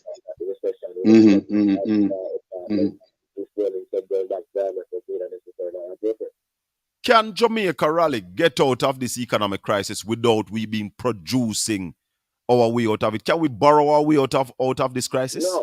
No, and that is why Jamaica has had a continuous long continuous borrowing relationship with the IMF, because we always spend more than we are earning because we are not producing. It all goes back to production. That is why the minister went back to the IMF again. If we are producing and exporting, then we'll be able to generate the foreign exchange needed to pay the upcoming loans. That's what the matter is, that we are not producing, we are importing 5 times that more than what we are exporting, and we are now also importing things that we have a natural advance in producing, like ganja. Raleigh, they stupid and so bad and so crazy, and we know it's just the finance and corruption that drives those things. Go ahead, Conrad. Yeah, Raleigh, guys, we have to trying to pack in a number of things here. Recently, we saw where the Minister of Finance, trumpeted as one of his great achievement this realignment of the salaries of the public sector salaries. Now, Raleigh, we're seeing where a number of the major groups and even groups that we thought that were basically covered under what was signed. We're seeing, for example, at the RGD, we saw what happened at St. Elizabeth Technical High School yesterday, with 100% of the teachers had a sit out, and we could go on and on. The guys at the airport, the air traffic controllers, the firemen, etc., etc. What did Elaine Davis White and Mr. Grant signed off on when they were prepared to basically crumble something that Michael Manley Hewlett Sashira spent years and acquire, which is that joint trade union aspect there. How do you view that, Raleigh, and where are we at this time? And in the question, based on the fact that we're seeing these problems now occurring, and the man, Mr. Grant, was at the helm of that negotiation while he applied for the cabinet secretary position, you believe that he should take away himself? Well, I mean, that is a very big conflict of interest.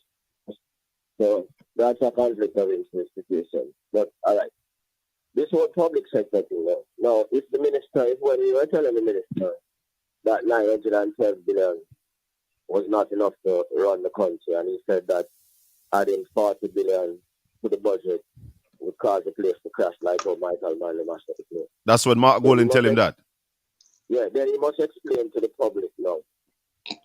How is it that you move from 912 to 1.02 trillion and you add 54 billion of that amount to the public sector compensation program? Weren't you thinking about it? Made this big song and dance in Parliament with all this welfare paper? And I think, like Ellie said, was the greatest budget about the public sector compensation program. So how is it that you under budgeted for it so much that you have to do 4 supplementary estimates to add another 54 billion to it? All right. Look at this now. In the next budget, he is programming $367 billion to deal with that. And all of those groups are having problems with all of this industrial instability. Now, how is he going to pay that, even that $367 billion, pay $280 billion for debt service charges, pay $289 billion for programs, run a primary surplus of $155 billion, and grow at 1%? How is that sustainable? So this is a big problem for the country. But let me ask you straight up, Raleigh. Is this going to wreck the economy?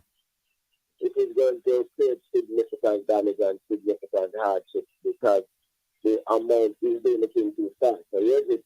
Based on what we presented in the budget, it was clear that our late after that we never planned it because we only had 912 billion. And to the year now, you have to 2-4 budget to reach $1 trillion. When you reach $1 trillion, the man then still has to run idea to us. Yeah? and some man sign on it, and then they say 267 billion. And that's the reason why I did the supplementary estimate was to put another 10 billion on the budget and then cut the capital budget. So if you have a business and workers are asking for more money, but you know the money to buy the equipment to do them to work with. But you give them the more money. But you give them the more money. What kind of rubbish is that? So the production is at the same place or even going down, but you're going to pay more. You pay higher levels of wages. Yeah? And so less income. What happened to the public sector workers then? Help me with this. Even if them get another 50 billion, when them go to the supermarket and go up to the cashier, you have to take out back those and take them out of the salary, because when you're there, you pay out more money and you produce less, and the rest of the world has slowed down. So Raleigh, you believe the government just take on this reclass in one full slew? You believe that the better thing that they should have done was to basically phase it in, where they look at say do a part of the yes. Look at the simplicity. So the man them should have died and then come to the country. So by the way, 1.3 billion the local government election, but 2 work crisis. We can't do it. And then about change 67 billion to public sector workers in a world crisis. Because better than come to the public sector. So you are going anyway. If we want to slow down, we are going to do this program, but we'll do it over a 5-year program or a 4-year program. So we're going to 60 billion this year, another 80 billion next year, and on. 1 or 2 sector at a time. Yeah, precisely. But we don't have the election time table of 2024, 2025. That is why they don't want to do it. And I put the country at risk. Can we pull back, Raleigh? Can we pull back? Well, them not pull back. The man that's not saying it arrogant. It doesn't matter how you say anybody say that the budget is the man that's saying it. Raleigh. Good. Raleigh, the minister is your veil threat to the public sector workers. That listen, if they don't sign off by March and so on, they will be losing this and so. Is the minister on solid ground? Well, that's the point I'm making clear. In no sense in over 367 billion. That in no sense 360 billion, 367 billion is unaffordable and not consistent with the accelerated economic growth. That is why the budget number, if you look at the budget for the next 5 years, is 1.2%. We never going to feel that. Yeah? So when they try to blackmail them into accepting the 367 billion and tell them, so, I'm not having no more money for this sector, which is true. I'm not having no more money. Because if you put more money, it can create a big problem for the economy, because as I said, you're adding to the wage bill, but you're not investing in capital. Notice the man said 6 billion from capital, you're not going to them $10 billion because, and then tell us why. You ask the procurement people that are working faster. So if you have a business already, and your workers don't want more money, and the people who you have in your business to buy the equipment for the business to make work for them more efficient. Now they don't work properly, that you have to get money over to get the equipment and still give the workers to that business is going nowhere. But Raleigh, based on all that you have just outlined there, don't you think that somebody, and maybe the man at the helm of government, will have to do this? I'm talking about the Prime Minister of Jamaica, Andrew Brogard Holness. Do you think he may now have to pull his minister one side and say, listen, come off the ego trip and basically recalibrate and let us do this on a phase basis? Yeah, well, I mean, it depends on who's driving the ego trip, and he's the man that is driving the ego trip. He's the man who wants to win back the next election, so he's not going to change that decision. So they're going to just go down in the gully same way? Yeah, Nigel can't be doing this alone. Nigel can't must be doing that on the Prime Minister's instructions. Yeah, man, So first of all, is the Prime Minister is the one who would need to get off his ego trip. Go ahead, Wobby. Go ahead, Ralston. Yeah, when Nigel can't go to the cabinet, who can't vote? Nobody can talk. No, man, one has to keep them mouth. What if you could get the finance minister to listen to you, Raleigh? What would you suggest be done at this point? I suggest them to your team every day, and then my budget, tell them to every day, but you must go there when Prime Minister says, well, you're not supposed to is that you can't pay the public sector so much with oneself too. It's supposed to come to the people and explain to them in a way, you know, as man and man, and stop letting them say, you know, want to to them and this and that. Don't explain to the man and say, well, this is the situation. You know, so to make no sacrifice. That is what people do. You know, so to make no sacrifice. But this is why not the church is. And if you do that, this is what happens.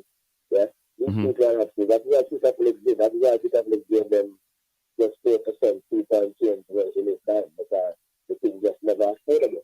Yeah? And the public sector people are not. But if you go to them and say, you know, so they be attached. Raleigh, you think? Hold on, Conrad. It's a 1.5 million version to them. So you're saying that even when the public sector worker get this money, it is going to go back in inflation. So you're going to get the numbers in money, but you're not going to get value for the money. All right. So in economics, you call it, you get nominal pay, but your real value, you can buy after that. Because remember, we're not going away down the world and slow down. So remember, as we ask for the money, for the money we buy 1% plan for the next 5 years, 1.2% plan. You never feel like that is a statistic. Nobody, that not change nobody life for the better. No, that not change nobody life. That's the point I'm making too. And then now, your life will change for the worse because they're not investing enough in infrastructure. They're not investing enough in education. The capital budget for the Ministry of Education are 1.5 billion. You know, I get better at transportation because JAMAICA only I get worse. Yeah? Yeah? The taxi man are in a pressure. The taxi men are now calling for a raise. Yeah, that's the point I'm making. And JAMAICA has their raise. So, yeah. So that's the point I'm making too. So, the life of the people now get much better. Even the public sector workers are actually billions and billions. That is what the man supposed to explain to them and I say, yeah, this is the situation. Yeah? So back in our moral agreement to the IMF now. So I think the IMF always has to stand and tell them the later with magnify and I say, yeah. So we don't embarrass the pay salary. Yeah? We need to rationalize the public sector. Yeah? So you see some people going to be losing their jobs, really? You think so? You think that'll happen? Well, all these things, they have interest in the time, and they have the government paying massively for wages. You just figure say at some point in time, the IMF and the settlement say, well, this year, when money on the money,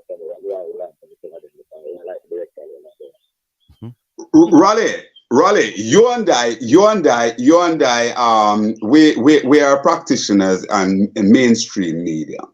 Colin basically have an awesome platform here. But Raleigh, you believe that the mainstream media are asking, for example, the Minister of Finance, and by extension, the government of Jamaica, the pertinent question, apart from somebody like yourself, obviously, and I who would pitch in and so on. You believe the media generally is doing the kind of job, the job as the fourth estate to really keep the government honest and to basically get the best outcome for the Jamaican people? Well, the truth is that based on the social and economic situation, the experienced people in mainstream media, they're more deal with self-preservation than anything else, right? And then now, the majority of mainstream media are young people where it's journalism by press releases. You know, the other messengers. So the Prime Minister said this, the Minister said this. They're not question, not dealing with analysis. So they are merely commentators? Yeah, man, you get the point.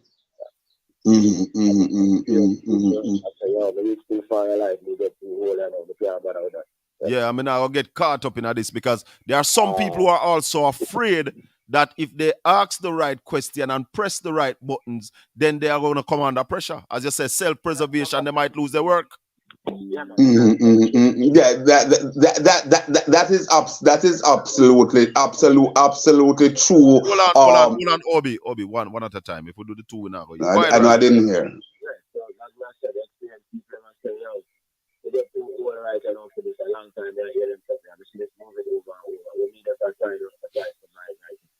The younger people are journalism by press releases and messages. All right, my brother. Go ahead, Obi. Yeah, man. And against the background, Raleigh has, you know, a major chunk of the advertising revenue is coming in from government. So therefore, we can also understand that. But that aside, Raleigh, where that leave the country, where that leave Jamaica? Because when the fourth estate basically is, derelict in its duty and so on, what happened, or what's likely to happen? Well, just as what we see is happening right now. This is what is happening. There is no great degree of accountability. The government operates like a dictatorship. And the people in the street just say, yo, no better than they from me. Just go and drink a rum and My good. Raleigh, based on what you're saying this morning, the country is in problem again, right? Big trouble, man. So, They don't think on the street, man, the chaos, the car crashes, the murder, the disorder at the schools. Man, let us not be hypocritical. The country is big social and economic trouble. And the numbers. A country is not just about numbers, You don't want a minister of finance is just an accountant, and that's what we're talking about. We're talking about development. Economics is about people. And the quality of life is deteriorating rapidly anyway. Schools, the roads, the households, anyway. Two quick questions. The people after the opposition, lame. Go ahead. Two quick questions here, Raleigh. Where do you believe that the government should be focusing on now in terms of maybe new industries or even traditional industry to get that kind of growth, that kind of throughput within the economy that could basically, we could get the greatest bang for the buck? And second, my second part of my question is, based on what we heard from the government as it relates to the postponement of the local government election against the background that we collect $80 billion over what they had projected. How credible was that explanation from the government? That's total rubbish, because if you can, only 1.3 billion to the local government election, and you had 154 billion to the public sector wage bill already, then that's still the story. So that's rubbish. Straight rubbish. Okay.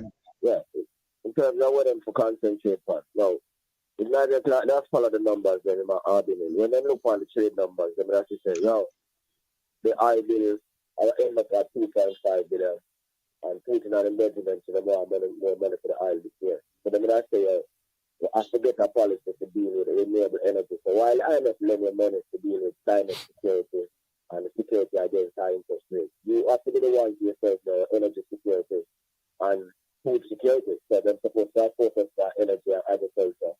Yeah, you have the social crisis and you can see everyone at the school. So they're supposed to focus on education and technology too. Yeah, and then you see everyone with the teleman on the road for 635 million. You want from the traffic fines, and you're supposed to say, we need to fix up the road and the bridge and them here. Yeah, facilitate agriculture, fix the countryman and the road. You have to get the transport sector up and running properly, fix the road and the car. You have to put money from the man then. And then, these are the key things that we want to economy. You now have an efficient transportation system. The economy can't function. If you now have a proper education system, you can't transform and the economy can't function. You can't see yourself in this crisis because the war between Ukraine and Russia have accelerated and more food prices and notice inflation starts going in Europe already.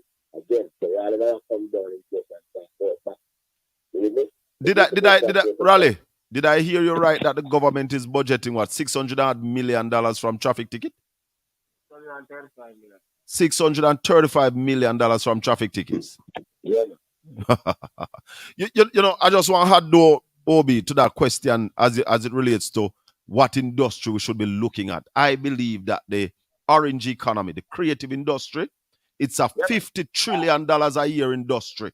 And Jamaica should be earning at least $1 trillion a year from that industry. We're joking. The money is there. Yeah, man, big joke. So I'm going to say energy, agriculture, road infrastructure, creative infrastructure. So I talk about the football fields and the performance centers and all of them stuff. Yes. Yeah, agriculture, because those things are facilitate the creative industry. So if you want a greater money from tourism, you have to link it up more with the creative industry. So you have to have the performing arts center. You see, the creative industry is what can give you another 300 Usain Bolt living in Jamaica. And about the world, that is what we have to show you the world wants. Our speed, our creative people. We can't make it out of backside and leave. Not at all. And And you can't maximize tourism if you bring the creative and sports industry and tourism and link them up. I tell you right here though, the next PNP administration will be focusing on the creative industry. I'm telling you. Raleigh, big up. That is what we have what the world wants to buy. That is where we have a competitive advantage. And that is how you sell your culture. Yeah, man. Yeah, man. Anything you want to add, Raleigh, before we go? Well, you know, when we are said to the man now, when we are said to the public sector, you think about Jamaica and think about that you will live in Jamaica too. Because if you're confident of force them to bust the budget, you have to end up feeling it. Your family have to end up feeling it because no matter how much business them do for your paycheck, if the economy now produce and inflation accelerate, so the way that supermarket is still have to put back in. So think about this case. Just 1 minute before Raleigh go. The government, the trade union people, and the opposition are still the way forward in relation to that. They now take the card from the body. So again, the opposition has to start a case to the people or outline to the people as to how they might get the economy moving above 1% down. Because 1% can't help nobody. Can't help nobody. 1 second, Raleigh, finally. What Raleigh, you hit something there. But when I speak to the various professionals, i.e. in the education sector, the teachers, what they're saying is that this recent, it's not just a pay increase, but it's the reclass and all of those sort of things. And what they're saying is that it's so permanent. And hence they believe that, listen, they have to get a good shake right now in order for it not to impact them going forward. And I believe, Raleigh, that this is why the whole business of the fees basis is so germane, because the teachers are saying, on the other professional, the doctors, they're saying that if they sign off on something now, that is not good for it, will impact them in the future. How do you respond to that, Raleigh? Yeah, because there's what I'm going to hold on for is more money. So whatever, because people say them to the now get with them. Hello? The matter is that the budget is at $1 trillion. The wage bill now is $10.67 billion. The bill for programs such as running hospitals, running network, is $9 billion. And the cost of servicing the debt is $1 billion. They only have $25 billion in capital. So think about the state of the country now, and they only have $25 billion in capital. What that means for everybody. Capital area for this road and building new schools. Right now, we have 37 schools on the 50 system. Only one school until I take out of the 50 system. So how that can happen? Yeah, Raleigh, I understand. Obi, we still have a living in Jamaica. All right, my brother. Raleigh, thanks so much, my brother. We'll talk again. All right, sir. Bless up. Okay, Raleigh, all the best, man. Cool, good. Yeah, man. The connection not so nice this morning with Ralston, man. Not so nice at all. You say, Colin, this is it. Why I believe that the government will have to, or should, recalibrate and look how you phase this thing in. Because a teacher is looking at and say, here, what happened? When we sign off on this now, whatever we signed off on, it is permanent. So if you need to move a teacher, a classroom teacher, a regular classroom teacher, to a particular trajectory or a particular level, then you may not be able to move that classroom teacher in one slew. But if you said to the classroom teacher that here what happened, we're going to be moving you by 20% in year one. And then year two will move you further along the trajectory. Then that probably would be more palatable to the teacher. But they are looking at saying that, listen, this is where we are going to be signed off on permanently. So it will impact them going forward in the future. And that's what I'm getting from the teachers when I speak to them. That's what I'm getting from the police officers when I talk to them. All right. Conrad, we have to wrap up that segment here. We have some other guests who want to bring in. So we'll talk again, my brother. Bless up. Bless up yourself. All right. One love. Respect. One love, Papa. Blessings. Shaka fear, big up yourself. Can't hear me. Don't know here to hear the same thing. And Lenny I said so. You don't know a real backlocks. You see me? Yeah, we know. Suddenly, some friends became a foe for reasons that I know. Said to us, it's a waste of time. What a morning this morning. We have Mystical online, and then we're going to talk to Mystical, and then we're going to talk to DP in a little while. Mystical, what go on, my brother? Mystical, unmute your mic for me there. Unmute your mic for me. Unmute your mic, or me have to unmute it. Mystical, your mic need to be unmute here. Unmute. You don't unmute it yet. You have to unmute your mic for me. I'm not able to unmute your mic. Mystical, unmute your mic for me. You don't need to mute your mic when you're in the waiting room. You can have your mic open, same way. Everything's still good about that. Because this morning we spoke to Dr. Andre Haughton about the cannabis industry. We spoke to Ralston Hyman about the economy. Mystical, you up? Yes, man, we're hearing you. Yes, boss. So you know. Welcome. Wagwan, my brother. Yeah, man. Welcome. Blessed. Oh, Brian. You've been following the discussions? I've been following, man. But only one thing that we lost a great opportunity to hear much of what Ralston was saying because he was very low and muffled. Yeah. Oh, Ralston. Yeah, so, we were struggling with it. Yeah. I don't know because you are clear and Dr. Haughton was also clear. So I don't know what happened to Rally Line. Yeah, man. But by and large, we were able to immerse ourselves in the sentiments, clear sentiments as usual, cogent sentiments, relevant sentiments. Yeah, and that's the quality I think. I mean, your platform is known for. Yeah. Yes. For that. Yeah, but we'll take a perspective, Chaka O'Brien. Yeah. About the country and its economy and its governance and so on. And where we have found ourselves, and people will say, but we have always been there. But I mean, I think it has something to a depth now, which disqualifies that of the farmer plantocratic rulership. Yeah, back in the day, the plantation system. I think right now this modernity really show that, I mean, the planters are full running their little banana republic. Yeah, just the same. We're not even doing anything. These people have outstripped them by far. I will take an example. All right. So I was listening to the mayor of Port Antonio. Yeah, on the clip that you played, and I wish you didn't hear it. Huh? I wish you didn't hear it. Yeah, man. No, it is embarrassing. It is embarrassing. Because you know me as a man where if a Jamaican compete, me I say Jamaican. If a Portlander compete, me I say the Portlander. No, I was let down. Yeah. Well, Mystical, I'm not hearing you clearly. Go again. Yeah, I don't know if you hear me because I mean. Well, I don't know what going on. I don't know if your internet freeze up.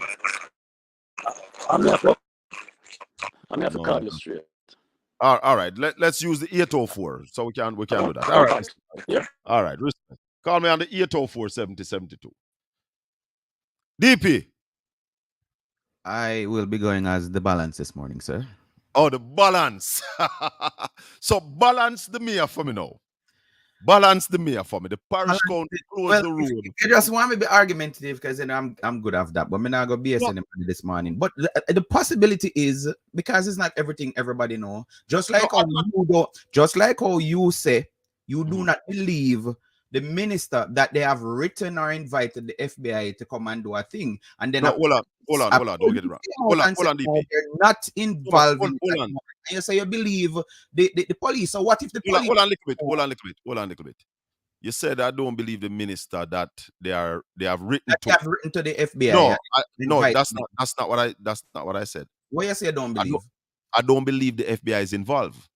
Maybe the minister can write to them. But you say you believe the police, but I believe what the police said.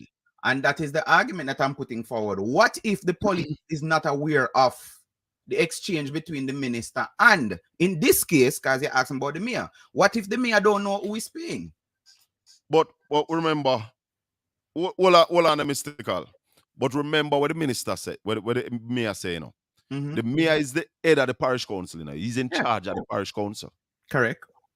So if the and he said that the parish council closed the road. Yes. I also want to remind the listeners that the CEO of the parish council in December said she don't know, no request was made to the parish council to close the road. Thank you for that. So none was granted. So none was granted. So I don't know if it changed since that time. Thank you for that. So in December, the CEO said she had no knowledge of any request being made or anything granted. That is December.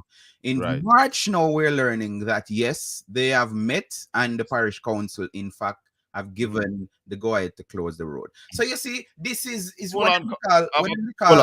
Hold on, have a caller. Just hold on, caller. Hold on for me. What them did call the virus novel, because things keep on changing. All right, let me take a call. Hold on. Let me take a call. Go ahead, caller. Yes, man, I'm back. You're back on this, yes. Yeah, man, great. Yeah. What it depicts is a squalid, level of leadership, that belies both central and local government, because what we are getting, for leadership and governorship, is just infradig, to our standing as a people who have been through so much. I mean, we can't have these people representing and not representing, Talk to me. It exemplifies the gatekeeping mentality of this little plantation, So when the mayor would have said, because you would have said before, many times before, that you have heard from the parish council that there has been no authorization, given to any group or anybody to hold off the road done by Blue Hole, right? No, and the mayor contradicts that. So out of the mouth of the parish council, we have two heads or two mouths, Well, I tell you something. There will be a council meeting on Thursday, and I promise you that the issue will come up in the council meeting, because we have to know, and there's no way the mayor cannot know who is paying security guards barring off his road. Exactly, and those know who it is. No, but it couldn't be his road. It couldn't be his road, and then I couldn't let me hold my peace. and people, guards are holding off the road, and that look like gangsterism. Yeah, I mean, people are superimposing on the right of the parish council. Yeah, definitely. So you don't know who is paying the people who are guarding your road. It means that the people who are demonstrating can just tell the guards to take them leave, just root them up and put them aside. Well, I have decided, that if I go into Blue Lagoon, no guy not gonna stop me again, because that's illegal. I have done my research, and they are on no legal standing. Yeah, and it's illegality. It's illegality, and the mayor has shown that it is illegality. My lawyer tell me that for them to close the road, to stop me from passing, it has to be gazetted. Yeah, man. So a lot of that is happening in Jamaica right now. So beach access and all of that, the deprivation has been stepped up at a level, the disdain and disregard for the right of the black people of this country, it has risen to a level, never seen in the 60s or the 50s or in the 40s or even in the 18s. What are your views, because we're running up on time, what are your views on the importation of marijuana into Jamaica? You have also heard Dr. Haughton spoke on the issue. Watch this, Shaka. Remember now, this is a banana republic, right? This is a plantation. The only thing that used to go out of the plantation, which that come from the big farmers, the capitalists, the sugar cane and latterly banana, and so forth and so on. So this is an import-led economy. This and to be a thriving economy, to be a relevant economy to its people, we have to use the indigenous capacity, of this tropical country in order to incentivize development. If that is not being used, then everything else is artificial. So this is an import-led, import-driven. So don't let us expect nothing will happen. It's a dead place. Nothing will happen. It's all about we gathering the little foreign exchange and spending the foreign exchange on importation. Shaka, everything in this country that can be produced in this country is imported, you know. And I want to attribute it. I want to attribute all of that to the lack of leadership, lack of direction of our people. When I hear that we're importing ginger, Cersei, a quinge. Listen to me, man. Ginger, Cersei, onion, pepper, tomato, you anything that you can name, any agricultural produce that you can identify in Jamaica, yeah, is being imported. Orange pulp, guava, you name it. Tamarind. Yeah? Tamarind. Just name it. OTET, apple puree. We must stop and take a look, brother. You know. We must stop and take a look. We must stop and check. This can't continue. Because as you heard me ask Ralston, we can't borrow our way out of this economic precipice that we in, you know. Exactly. We have to produce our way out of it. Exactly. And it shows the template, yeah? Mm-hmm. It shows the landscape that we are on. Mm-hmm. And nothing is going to change. Okay, you see anything present or in the plans, yeah, and the proposition for the future, that tells you that it's gonna give. Well, I have some plans that I want to implement for it to get better, you know, and that's why, as Dr. Haughton said, that's why I'm going out of politics. That's why we are going out of politics. We need to make some change, and the changes have to come from within. So you have to get inside if you make the changes. Yeah, the opposition has to be alarming, you know, man. It has to come up, you know, with those kinds of propositions and plans, you know, yeah, that can feed into this organic and indigenous development, you know, man. Because really development, I develop opportunity for management, you know, right now. We'll talk again, brother. Yeah, brother. We'll go run. Yeah, man. Bless. DP. Yes, sir. On a serious note, no. Because I don't believe you believe or agree with the mayor. So I could take it to a serious level. Cornwall Regional. Wanted to talk to you about that from last week. What are your views on where we are with Cornwall Regional Hospital right now? Sign up watching your show with Dr. Guy.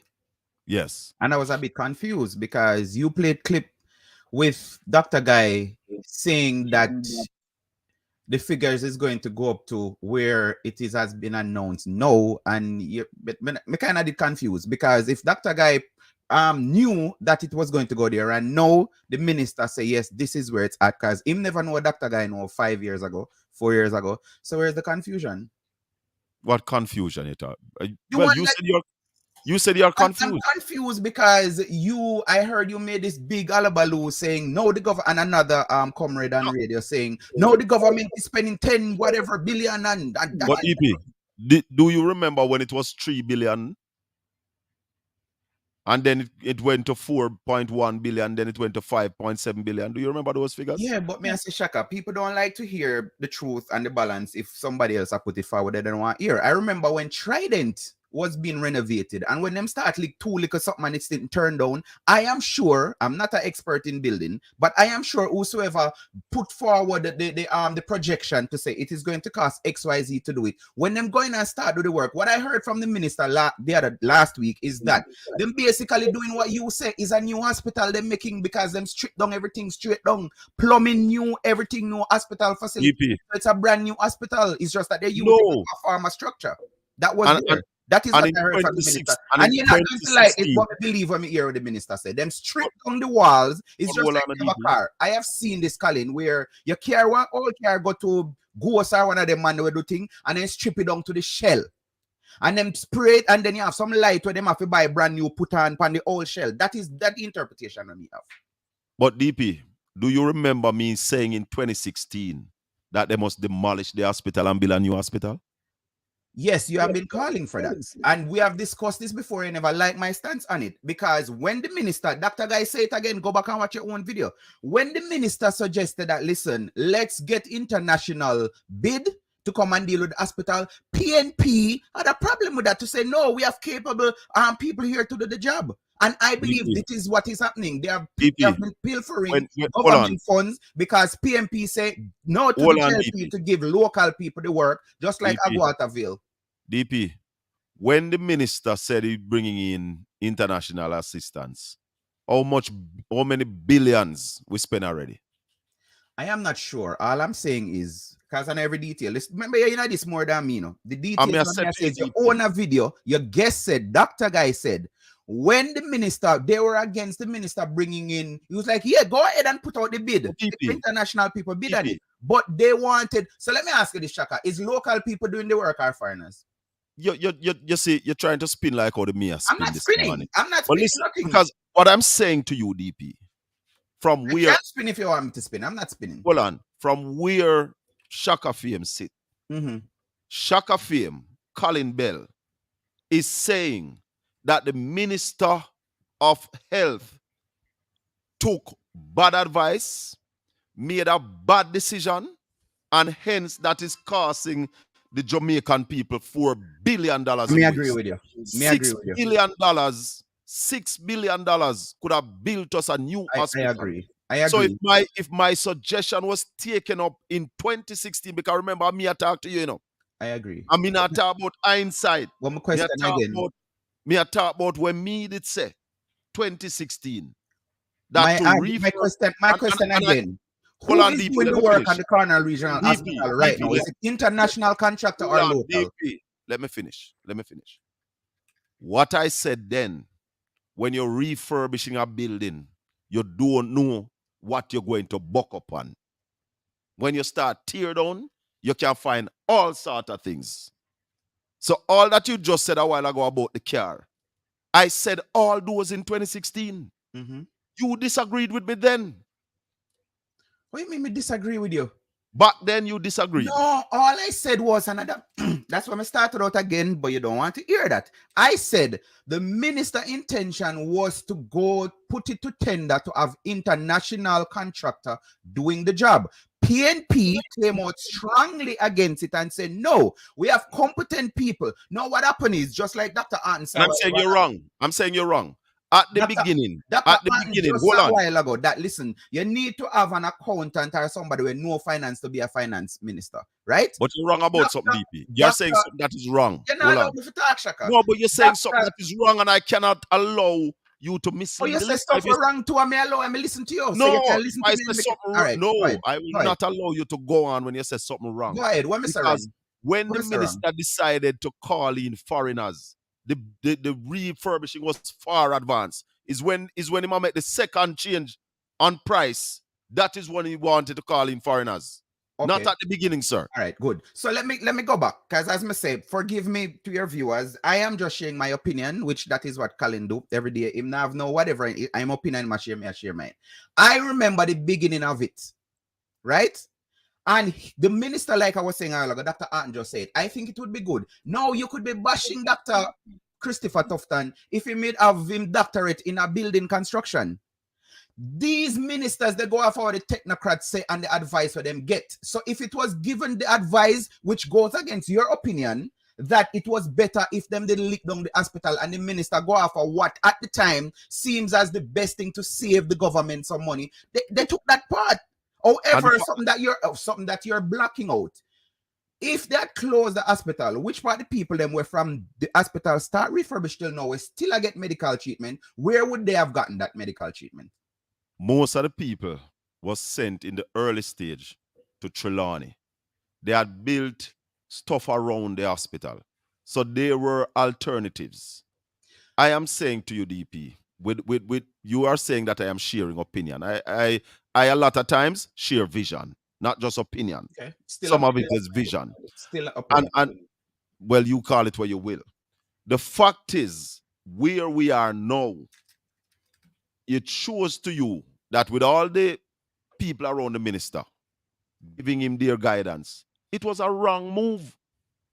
Wrong move. So question me ask you again. Who is doing the job from the beginning till now? Local or international? Local and international. And who are the companies? I don't know the name of the companies, but there are local people and there are international people on the job right now as we speak. Okay. DP, the fact of the matter is the minister, based on his decision, cost the country $4 billion. Who is to be held accountable for that? Cost the company. Shaka, you see, this is why, as me say, you and your people, them not like when me talking now. Because as far as I'm concerned, there has never been a project run by the government of Jamaica. We're never overrun. So if we go back in time, which we're not allowed to do because it's one party in government at a time and all of these BS where people talk say. But every year, so what should have happened back then? Once it overrun, then what happened? You kick the minister, you kick the administration. Every project, me why you tell me one, because you know more than me. Tell me one project, government project that ever ran in Jamaica that have never overrun. And I'll tell you one that happened in recent time. The Prime Minister said the bridge down at 3 Mile, the overhead bridge at Portia Simpson Miller Square, came in on time and under budget. Actually, me did mean if you tell me one PMP one or never. It doesn't matter where. I am telling you one. I'm telling you one that you will like. You no, but that's what, I don't even know about that. I mean, I care about that. And I can tell you under the PNP, the road from Port Antonio to Negril came in on budget and on time. So you expect the government should every time them should make sure say this will happen. I mean, I agree with you. You know that is money that could have been gone somewhere else. Hold on, it's not 1 billion over. You know, Colin. It's not, hold on, it's not 1 billion over. You heard the difference with it's you. It's not 2 billions over. Colin, you heard the difference. 3 billion and still counting. You heard the difference with me and you. Because all right, let me ask. I mean, you were very, very productive this morning with asking some question or me a pertinent question. So what the minister should do right now, because we're in at the midlight, what should the minister do? He can't back up right now, but he need to resign and give somebody else the ministry. Somebody else need to take over from him. Why is it that every time when something is not going as the PMP wanted to go, the minister must resign? PMP, me, Shaka Fame. But Colin, may I have this discussion over and over? What resigning I go do? What you mean? What resigning? It's just like with the other day before we start seeing decline in the murder rate. Everybody calling on the minister and the police commissioner for resign. For do what? Put in somebody else who have the same call them. DP, a train crash in Greece, and the minister resigned. So what changed because the minister resigned? There's a lot of things that happen in other parts of the country. Accountability, DP. But this when is, you do something, you get it resigning wrong. means you take accountable of nothing. Of course it does. Let me say, that help Jamaica right now if the minister resigned to put somebody else for what? With new ideas. By the way, I know. So who from the JLP would you want to be the minister of health right now? Ask the GLP that. Don't ask. See, that is my point. So your objective is there are 43 ministers in the No, but this is what me I gonna say to you, Shaka, and that's why I make sure I ask it as a question. There's nobody that the JLP is going to put as the minister of nothing that is going to satisfy comrade. None. Because the objective is to get rid of the objective. No, of course. So even this case, the reason why I'm pointing it out is because you don't want more people to rile up and say, call the election so PMP can get a chance to form the government. This is my opinion again. I'm sharing. There is no minister, there is nobody where the JLP is going to put in place to do anything. There is no work that the JLP is going to do that is going to satisfy comrade, because that would go against the whole thing of politics. When I'm on the opposition, I'm going to say things just like you harp over and over and over. The JLP and you only say vote for me and you will be able to take a call. You'll be able to sleep with and wake up with your door open. Let me take a call. Go ahead, caller. Shaka. Yeah, man. Blessings. You know, so the brother, you know, sorry for calling the brother, but in the up to reality, you know, I have to be very patient and I'm respect. You can't call me anything you want, call me, sir. I did not call him, I was invited to share my opinion. Ignorant, brother, and you know, if you understand the times, you know, brother, and this is no party shop we are running, you know. If a man do a thing, he must be clear, plain and straightforward, that we can understand that we are to that's money, you know. Yeah, man. So it's $4 billion, you know, and everybody must just sit down see him way. You understand? Where brother you come from, man? He man a Jamaican. Him is so anti-wellness, brother. We don't care about people. Repeat it to the man, no man, $4 billion hang up. All right. And what? Where can you change that right now? Caller? Where can you change that? That is reality. So we're not living in one fears where it should. Hindsight is 2020. What Gilly say right there, so Shaka? Read what hold on. Hindsight is 2020 for who? Me tell you from 2016 side to lick down. Read what Gilly say. Which one? The top one. DP. Hold on a little bit, caller. They didn't have to close the hospital to build a new hospital. They could regionalize, they could realign the land space. Yeah, but Gilly, them could have licked down the building was to be hit down. That was one of the recommendations to the minister in a DP. Yes. That was recommended to the minister too. And I'm saying to you, Shaka, because and I'm saying that right now, when you make a wrong, I'm hold going on to a little bit, ignore hold on a little bit, DP. One at a time. Hold on a little bit. When you make a wrong decision in a company and you cost the company $4 billion, you lose your job.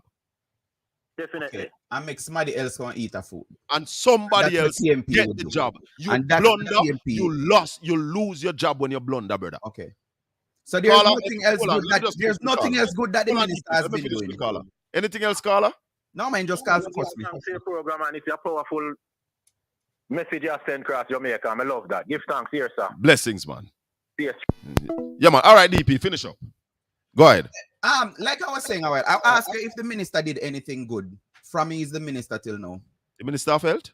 Yes. He must do something good. Must. Okay. So your stance is once something is against your liking, ministers must resign.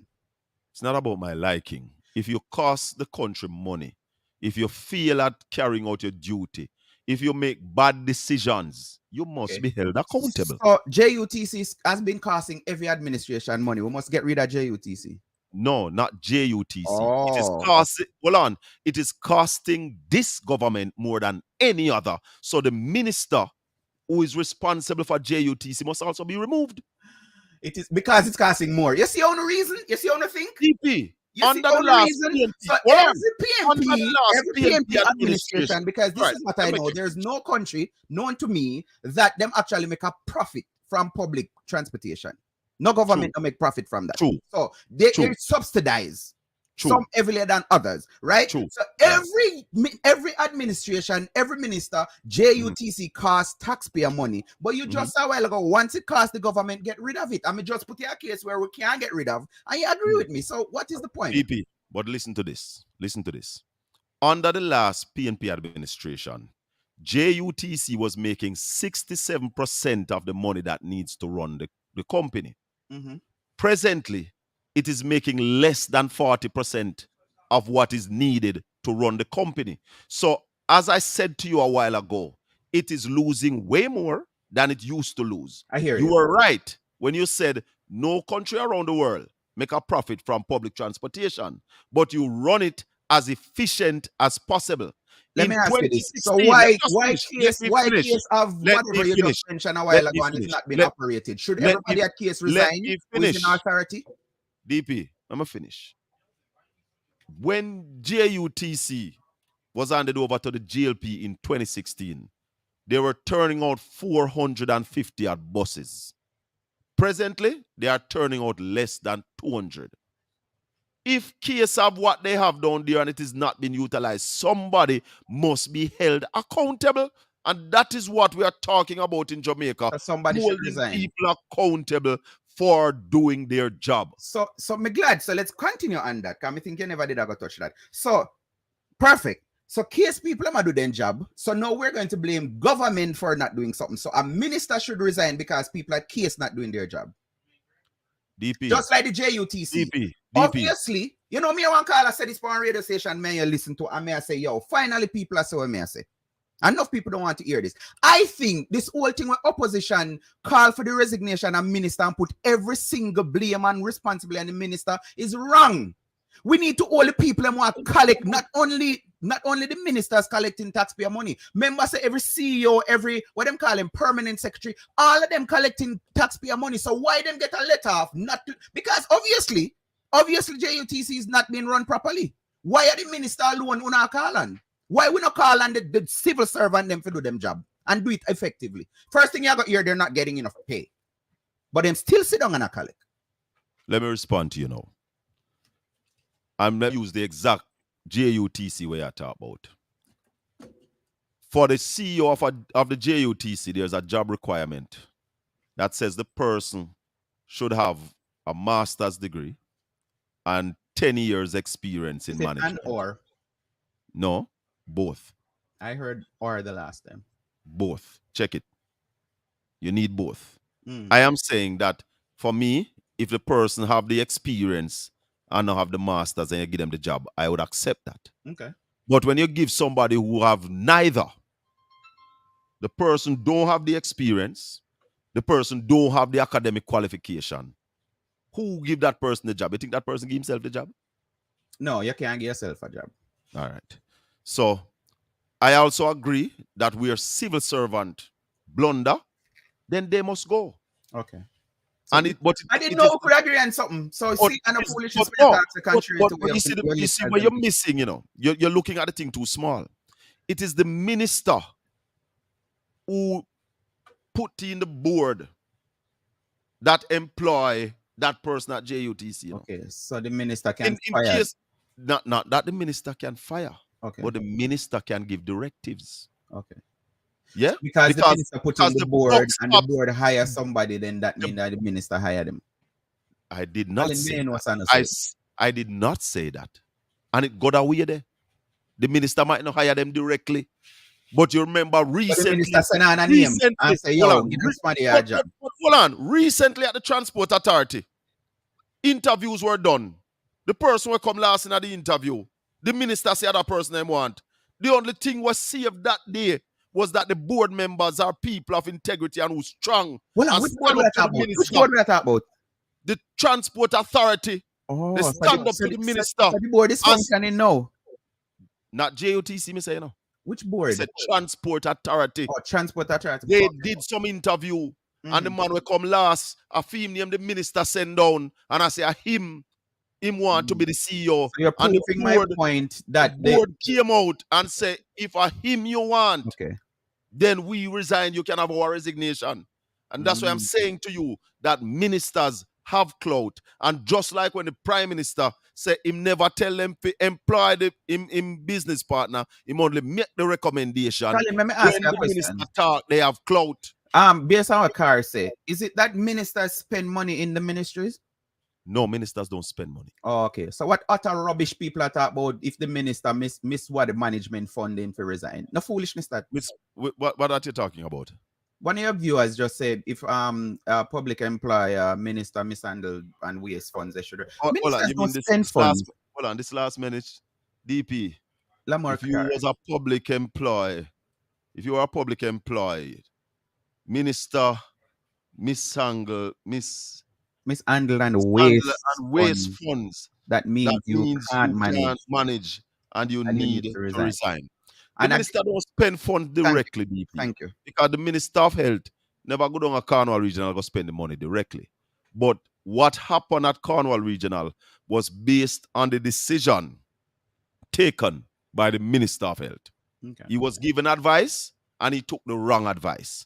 And when you take the wrong advice and it come to proof that it cost the country $4 billion, I think that it's too much for you to still be sitting there as minister. As you say, I look at things narrow, and maybe because I'm not educated like you and your listeners and your viewers, but I have known of cases where people go in a hospital for what they would consider a simple thing and end up dead after a procedure. Because again, maybe some medical staff never take the right, as you say, option and stuff. So you have people lose them life because we don't know everything. We don't know everything. And I'm saying the minister, as you're saying now, took the wrong thing. But at the end of the day, them say the proof is in the pudding. Because you could make one hospital for $6 million and it still not come up to be as good as the one that we're getting. Why we can't look at the glass? We don't know what we're getting yet. But and the proof and let me repeat because you call a while ago say me a sympathizer for the JLP and whatever. Let me repeat. I heard the minister saying that they have stripped the building and it's a brand new hospital we're getting. So my thing is, when it done, just like we come read enough time from Mobile, him said he's signing a work that when it done now, when we have something for say, because then you again can assess it and say, nope, I don't think that cost 12 billion or whatever. Nope. It should DP, seriously. You believe it's a new building we get? With the existing structure, even though it's stripped? Of course. Is that a new building? Of course. Have yourself a wonderful day, my friend. Shaka, let me ask you this, because you travel and you know this. You see how them build building in America? They lick them down and build new buildings. No, you never see how them put in some beam, something, and then everything built around it. Yeah, man. So you're telling me, say, first strip off everything and just left the frame. It's not a new building? No, the frame is old. The frame is decades old. Finally, why we have a problem with export and import? Why we have a problem with only import? Why have a problem? Because we are not exporting nowhere close to what we are importing. We are exporting 4 times the amount that we are importing. And if we continue to do that, the economy will not grow because we are spending well-needed foreign exchange. We're not producing enough. We are not earning our way out of the debt that we are in. Okay. So you hear Dr. Haughton said earlier? Because I don't know if you're listening. Heard him clearly. Listening. Heard Why him is it from the time when this thing become known that you should bring up your thing to a certain international level, why in the private sector not jump on it and get it done? Well, that's a question for the private sector. Oh, but we are blame government and say the government shouldn't. By But the way, did Dr. Haughton, hold on. Did you hear Dr. that Haughton it's a say the government Jamaican? to- Did you hear that it's a Jamaican that seek the permission to import cannabis into Jamaica? Is a Jamaican who import pork in a Jamaica too? Okay, so It's a why Jamaican who import chicken. when you and your previous guest a while ago was talking about Canada this and Canada that, Canada not importing nothing into Jamaica. We need to talk to it. Canada not importing. This license is not to Canada. It is not to Canada. But the marijuana is coming from Canada. It is coming so from it is Canada. It is a Canadian economy that will benefit. And you know that we're importing. Me here on the left off one main thing. You know that we're importing coffee into Jamaica. Yes, I am aware of that too. Okay, all right. And I strongly believe it's Jamaicans who are doing that importation. Why DP not understanding? What me not understand? What me not understand, Shaka? Anyway, I don't know which one that. And that's all I'm gonna say. Why DP not understanding? You I see, don't know, me not understand, but that's all good. all right, my brother. No respect. Yeah, cool. Give thanks. All right. Now, listeners and viewers, we're going way past the 11 o'clock time, you know. Way past it. But let me just say that as a country, it's Jamaica, me say. And when we're wasting money, the way we are wasting money in this country, somebody must be held accountable. We can't continue to dash with the scarce resources and people still keep their jobs. You waste $4 billion and expect to sit down in your job same way. And some people say you're the best performing minister. That's crazy. You made a bad decision. You must be held accountable for it. That's how I believe life should work. But we're forward again next week Saturday morning. Thanks to all of you for listening. Share the channel with somebody. Subscribe to the channel. Yeah, man. Get people in and make we build this platform where we share information, where we lay down the truth every Saturday morning. Put on my size 10 boot and start out the truth. One love, my people. Blessings. Yeah, Shaka Fame, big up yourself. Can't hear me, don't know. You to hear anything. Lenny I says so. You don't know a real backlocks. You see me? Yeah, we know.